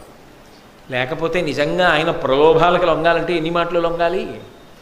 బుద్ధితో విచారించి నిర్ణయించుకోగలిగినటువంటి శక్తి కలిగిన వాడా, నీ ఉదయము దైవిక గర్భాయత్తము, యథార్థమునకు నువ్వు దైవాంశయందు వచ్చినటువంటి వాడివి. సూర్యుని యొక్క అనుగ్రహ శక్తి చేత ఈ లోకంలోకి వచ్చావు. నీకు మర్చులు అసదృక్షులు. ఇక్కడ చెప్తున్నాడు, తనని తక్కువ చేశాడు అని అనుకున్నాడు కర్ణుడు. కానీ అసలు భీష్ముడి హృదయంలో కర్ణుడు ఎవరో ఇక్కడ చెప్తున్నాడు. అర్జునుడి విషయంలో పోల్చాడు అంతే తప్ప అసలు కేవలము యుద్ధానికి కొరగాని వాడన్న భావన భీష్ముని యందు లేదనడానికి ఇది ప్రబల ఉదాహరణ భారతంలో. అందుకే నీకు మర్చ్యులు అంటే మనుష్య కోటి. ఈ మనుష్యులు ఎవరైతే ఉన్నారో వీళ్ళందరూ కూడా అసదృక్షులు. అసలు నీ వంక చూడడానికి కూడా సరిపోరు, అంత గొప్పవాడి. కానీ నాయన, నువ్వు అధర్మపక్షం వైపుకున్నావు. అందుకే నీ శక్తి సన్నగిల్లిపోతోంది. సంగదోషం. దుర్యోధనుడి వైపు ఉండగా నువ్వు గెలిచే అవకాశం ఉండదు. ఎందుకంటే ధర్మము నిన్ను గెలువనివ్వదు, ధర్మము నిన్ను రాణించనివ్వదు. ఈ సంగదోషము నీకు పోవాలంటే నువ్వు కారణము లేకుండా పాండవుల వైపుకి వెళ్ళవలసిన అవసరం లేదు. యథార్థమునకు నువ్వు కుంతీదేవి యొక్క కుమారుడవు తప్ప రాధేయుండవు కావు. నువ్వు రాధాదేవి యొక్క కుమారుడివి కావు. ఈ విషయాన్ని నువ్వు తెలుసుకున్నావు కాబట్టి ఇప్పుడు నువ్వు పాండవ పక్షానికి వెళ్ళిపో. నీకెలా తెలుసు నేను కుంతీసుతుడనని అంటావేమో. నాకు ఎప్పుడో పూర్వమే త్రికాలజ్ఞుడైనటువంటి వ్యాస మహర్షి చెప్పారు, కర్ణుడు యథార్థమునకు అధిరథునకు రాధాదేవికి జన్మించినవాడు కాదు, ఆయన కుంతిదేవి యొక్క కుమారుడు, పాండురాజుకి ధర్మరీత్యా పెద్ద కొడుకు అవుతాడు అని చెప్పాడు. అందుకు తెలుసు నాకు నీ జనన రహస్యం. కాబట్టి కౌంతేయుడు కనుక పాండవుల వైపుకు వెళ్ళిపో. ధర్మము నీకు అక్కరకొచ్చిందా, ఆ విషయం కానీ నువ్వు మనసులో రూఢము చేసుకున్నావా, నువ్వు నిష్కారణంగా పడిపోవలసినటువంటి అగత్యము నీకుండదు. అంటే ఇప్పుడు ఇంకొక విషయం కూడా ఈ ఏకాంత సమావేశంలో బయటికి వచ్చింది. కర్ణుడి యొక్క జనన రహస్యము తెలిసి చెప్పని వాళ్ళల్లో భీష్మాచార్యుల వారు కూడా ఉన్నారు కదా. భీష్ముడికి తెలుసు. భీష్ముడు ఎందుకు చెప్పలేదు అంటే యథార్థమునకు భీష్ముడికి కూడా తెలుసు యుద్ధం జరిగి తీరుతుందని. ఎందుకు తెలుసు అంటే కర్ణుడు అక్కడ ఉండి కొంత పాత్ర పోషిస్తున్నమాట నిజమే, కానీ ప్రధానము దుర్యోధనుడి యొక్క మౌఢ్యం. అందుకే సూదిమనమోపినంత రాజ్యం కూడా ఇవ్వనన్నాడు. కాబట్టి వీళ్ళు వెళ్ళిపోతారు, భీష్ముడు వెళ్ళిపోవడానికి కూడా ఇంకంతకన్నా మంచి అవకాశం రాదు. మరి యుద్ధభూమిలో ప్రాణం విడిచిపెట్టి తాను వసువైపోవాలి తప్ప యుద్ధం లేకుండా అనారోగ్యంతో మంచం మీద ఎలా వెళ్ళిపోతాడు? ఇంత గొప్పవాడును, పైగా స్వచ్ఛంద మరణం ఉన్నవాడు. కాబట్టి యుద్ధం తప్పదన్న విషయం భీష్ముడికి తెలుసు. 2, యుద్ధం తప్పనప్పుడు దుర్యోధనుడిని ఇంత నమ్ముకున్న కర్ణుడు దుర్యోధనుడి వైపే ఉంటాడని తెలుసు. అన్నీ తెలిసిన్నవాడు కాబట్టే దైవాంశలో వచ్చి దుర్యోధనుడి వైపుండి యుద్ధం జరగడానికి కారణమైన వారలలో ఒకడు భీష్ముడు కనుక ఈ రహస్యాన్ని బయటపెట్టాల. అది దైవ ప్రణాళిక అని అనవలసి ఉంటుంది. కాబట్టి నాకు తెలుసు అన్న విషయం అంపశయ్య మీదుండి చెప్పాడు. చెప్పినప్పుడు ఆయన ఎంత మనసు విప్పి మాట్లాడాడో కర్ణుడు కూడా భీష్ముడి దగ్గర మహాభారతం మొత్తం మీద ఇప్పుడే మనసు విప్పి మాట్లాడాడు. మళ్ళీ కర్ణుడి శీలవైభవం అంతా బయటికి వచ్చేది ఎప్పుడు అంటే ఇటువంటి ఏకాంత సమావేశాల్లోనే బయటికి వస్తుంది. ఎందుకంటే ఏకాంతంలో బయటికి రావడానికి కారణం ఆయనకి చెప్పుకునే అవకాశం లేకపోవడం. నేను మీతో మనవి చేసి అయితే పూర్వం దాన్ని బాగా విశ్లేషణ చేసి ఉన్నాను. మీ అందరూ పట్టుకున్నవారు ప్రాజ్ఞులు పునః దాన్ని చెప్పక్కర్లేదు. అందుకని కర్ణుడు జవాబు చెప్తూ అన్నాడు, కౌంతేయుండనగుదు ఇది ఎంతయు తొల్లియును వింటి ఆర్యులచే ఇట్లి ఇంతయు ఎరిగినన్ కుంతీ సంతానముతోడి పొత్తు సనుగునే నాకు. తాత, నాకు కూడా తెలుసు, నేను విన్నాను పెద్దల వలన. నేను కుంతీ కుమారుడనే కానీ యథార్థమునకు రాధాదేవి కుమారుడను కానన్న విషయం నాకు తెలుసు. కానీ లోకంలో రాధేయుడుగానే పెరిగాను. ఆ పేరే నాకు శాశ్వతమైన కీర్తినిచ్చింది. నా బిడ్డ అని ఎప్పుడు అనలేదుగా కుంతీదేవి, అనవలసిన సమయంలో అనలేదుగా. రాధేయుడిగా దుర్యోధనుడి పనుపున కదా ఉన్నా, అతని వలన కదా ఇంత ఎదిగి పెద్దవాణ్ణయ్యా, ఇంత గౌరవం సంపాదించుకున్నా. ఇప్పుడు దేనికి నేను వెళ్ళాలి అవతల వైపుకి? ఏ ప్రయోజనానికి వెళ్ళాలి? నువ్వు 10 రోజులు యుద్ధం చేసేసావా, ఇప్పుడు నేను అటు వెళ్ళనా? ఎందుకు ఇంకా? అప్పుడు అసలు యుద్ధం చేయడానికి నాకేముంది అవకాశం? అపకీర్తి తప్ప ఉపయోగమే ఉంది. వారు మహాబలుల్ హరియువారికి ప్రాపుకలండు వారలంబోర జయింపెరామియును బుద్ధి నిరింగుదు అయినా కౌరవక్ష్మారమణుండు సేయుతగు మన్నలెల్ల తలంచి చూచినన్ భురి వివేక ఏ విడిచిపోవుట ధర్మమే వీరకర్మమే. ఇక్కడ స్పష్టంగా మళ్ళీ ఇంకోసారి బయటపడిపోయాడు. ఓ తాత, నాకు బాగా తెలుసు వారు మహాబలుల్, పాండవులు మహాబలవంతులన్న విషయం నాకు స్పష్టంగా తెలుసు. హరియువారికి ప్రాపుకలండు, సాక్షాత్ శ్రీమన్నారాయణుడే వారి పక్కన ఉన్నాడన్నది కూడా నాకు తెలుసు. ధర్మం అటుందని కూడా నాకు తెలుసు. వారలంబోర జయింపరామియును బుద్ధి నిరింగుదు, యుద్ధంలో వాళ్ళని గెలవమని కూడా నాకు తెలుసు. వాళ్ళ ముందు మేమందరం పడిపోతామని కూడా నాకు తెలుసు తాత. అయినా కానీ కౌరవక్ష్మారమణుండు చేయుతగు మన్ననలెల్ల తలంచి చూచినన్. ఇంతకాలం దుర్యోధనుడి అన్నం తిన్నానే, ఎన్ని గౌరవాలు చేశాడు, ఎంత రాచపదవి కట్టపెట్టాడు, ఎంత దగ్గరికి తీసుకున్నాడు, ఎంత నాతో ఆలోచించి నిర్ణయాలు చేశాడు, నా మీద ఎన్ని ఆశలు పెట్టుకున్నాడు. ఇప్పుడు వదిలేసి కొత్త కీర్తి ఏం గణించను? ఎందుకు ఇంకా? చెయ్యి దాటిపోయింది. అన్నీ తెలిసున్నా, అవతల ధర్మపక్షమని తెలిసున్నా, పెడితే బ్రతుకుతానని తెలిసున్నా, రాజ్యమే వస్తుందని తెలిసున్నా, వ్యక్తిగతమైన నా యొక్క క్రమశిక్షణ వలన ఇక ఉల్లంఘించి వెళ్ళలేను తాత. ఈ వార్త సమయానికి చెప్పని వాళ్ళందరిదీ పాపమే. నిజమేగా? అప్పుడు ఆయన వచ్చాడుగా ఒక రకంగా. కాబట్టి భూరి వివేక, చాలా వివేకం ఉన్నవాడా, నువ్వు నిర్ణయించలేవు. ఏ విడిచిపోవుట ధర్మమే వీరకర్మమే. ఇప్పుడు నేను ఇటు వదిలిపెట్టి అటు వెళ్ళడం ధర్మమా వీరకర్మమా? ఎందుకు వెళ్ళమంటావు? వెళ్ళి ప్రయోజనమే ఉంటుంది అంటే ఒక మాట కాదు, ఇన్ని మాటలు అవకాశం భరించిన స్నేహధర్మానికే కట్టుబడిపోయాడు. కర్ణుడి శీలం ఎటువైపు నుంచి చూస్తే అటువైపే మెరుస్తుంది. కానీ మహానుభావుడు ఈ సంగదోషమే తెలిసో తెలియకో ఆయన కావాలని ఇరుక్కున్నాడా? అనుకోకుండా ఇరుక్కున్నాడు. కుమారాస్త్ర విద్యా ప్రదర్శనంలో పడిపోయిన బీజం వటవృక్షమైపోయింది. ఇక దాన్ని ఎవరు విభాగం చేయలేకపోయారు. 2 చెట్లను వేరు చేయడం కుదరని రీతిలో కాండము కలిసిపోయింది. పడిపోతే చెట్టు ఒకసారి పడిపోవాలంతే. ఇంకా అలా అయిపోయింది వాళ్ళ పరిస్థితి. మాటలు పెక్కులాడి అనుమానము లేక సభంగడంగి పల్మాటు పరాభవించితి చలంబున పండవ కోటికెప్పుడుంచేటుదలంచి ఏ బలువు చేసితి వైరము నాకు ఇంక నీ వీటికి వరి వీటికి నీ ఎక్కసమయ్యడు కయ్యమొప్పగన్. తాత ఉన్న మాట, మనసులో ఉన్న మాట, జరిగిన విషయం దాపరికం లేకుండా చెప్పేస్తున్నా. ఇంతకాలం తప్పురాని నువ్వు అండం, ఈ ముసలాళ్ళు ఇలాగే మాట్లాడతారండం కదా, చేశాను. నిజం చెప్పేస్తున్నాను తాత, ఇవాళ నువ్వు పడిపోయావు. రేపు మాపు 3 రోజులకో వారం తర్వాత నేను వెళ్ళిపోతాను. ఇంకిప్పుడైనా నీతో చెప్పకపోతే ఏం ఉపయోగం? చెప్పేస్తున్నాను.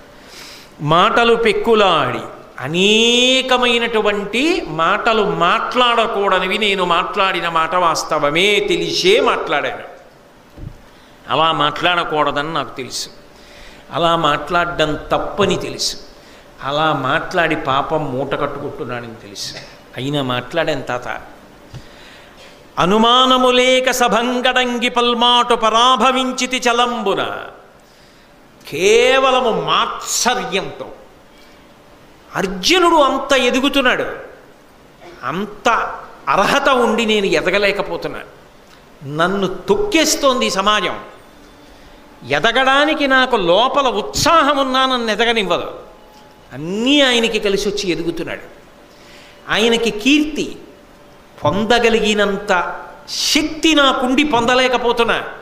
ఈ ఆర్తి మాత్సర్యంగా మారింది తాత. అర్జునుడి మీద క్రోధంగా మారింది. అందుకే ఎంత అవమానించచ్చన్నది చూసి దుర్యోధనుణ్ణి అడ్డు పెట్టుకుని సభలలో అనకూడని మాటలన్నీ అని అవమానించా. నిస్సందేహం అదే ద్రౌపదీదేవి పట్ల కూడా వెళ్ళిపోయింది ఆ వాగ్ధోరణి. తప్పని నాకు తెలియదని అనుకోవద్దు తాత. కానీ నా జీవితంలో నేను పొందినటువంటి పరాభవాలు, నేను ఎదగడానికి అడ్డొచ్చిన కారణాలు, నేను పొందిన పరివేదన నా చేత అలా చేయించాయి. అది మాత్సర్యమే, దోషమే నాకు తెలుసు. కానీ నేనంతకన్నా దాటలేకపోయాను ఒక మానవుడిగా. నేను అందులో శాంతి పొందాను. అది తప్పని తెలుసు. దానికి నా తల ఇచ్చేస్తానని తెలుసు. సిద్ధపడుతున్నానని తెలుసు. కానీ అతిక్రమించలేని విషయాలు అయ్యాయి తాత. ఉన్న మాట నీతో చెప్తున్నాను. నేను మాట్లాడిన మాట సత్యమే, అది నా తప్పు కూడా. ఇంకా వీటికి వారి వీటికి నీ ఎక్కసమయ్యడు కయ్యమొప్పగన్. ఖచ్చితంగా కౌరవ సైన్యానికి పాండవ సైన్యానికి ఆఖరి తల తెగిపోయే వరకు ఈ యుద్ధం జరగవలసింది. ఆగడానికి వీల్లేదు. జరిగి తీరుతుంది తాత. ఇక ఇప్పుడు ఆపడం కుదరదు. నేను వేసినటువంటి విత్తనాలు అటువంటివి. అది ఇలా జరగవలసిందే యుద్ధం. ఆ మాత్సర్యానికి అంతం ఇప్పుడంటే శరీరాలు పడిపోయినప్పుడే. ఇంకా అంతకన్నా మార్గం లేని రీతికి ఎదిగిపోయాయి తాత అవి. దైవాధీనము సర్వమున్ మనమతిం తప్పింపగా వచ్చునే నీవింకన్నను నుండు వల్కక పరానీకంబుపై పంపు మత్సేవాధర్మము నిర్వహించద బలోచ్ఛేకంబు లోకంబు సంభావింపన్ విహరించదన్ మురరిపున్ పార్థుం తలంకించదన్. తాత దైవాధీనము సర్వమున్, అంతా దైవాధీనం. నాకు అర్థమైపోయింది. ఎక్కడో పుట్టినవాణ్ణి, మొత్తం సామ్రాజ్యం పాలింపవలసిన వాణ్ణి. తెలిసున్న తల్లి చెప్పలా, తెలిసున్న తండ్రి చెప్పలా, తెలిసున్న నువ్వు చెప్పలా, సర్వజ్ఞుడు కృష్ణుడు చెప్పలా, ఎవ్వరూ చెప్పవలసిన సమయానికి చెప్పలా. మా బంధం దృఢతరమైపోయి యుద్ధం ఆపడానికి వీలు లేని స్థితి వచ్చిన తర్వాత అందరూ నన్ను అటెళ్ళమని చెప్పారు. వెళ్ళలేని స్థితి అని నేను తలకొట్టుకు చెప్తున్నాను. కాబట్టి యుద్ధమే జరుగుతుంది, అందరూ చచ్చిపోతారు. ఇది దైవ నిర్ణయం తాత. భీష్ముడికి అదే తెలుసు. ధర్మ సంస్థాపన కొరకు పడిపోవలసిందే. కర్ణుడే చెప్పాడుగా, ఇది అధర్మపక్షం నిలబడదు. ధర్మం కళ్ళ ముందు కృష్ణుడు అటున్నాడు, అదే సత్యం. కాబట్టి ఇటు పడిపోతారు తాత. దీన్ని ఆపడం కుదరదు. అది దైవ నిర్ణయం తాత. అందులో పెద్దపావు నేనవడం నా కర్మంతి.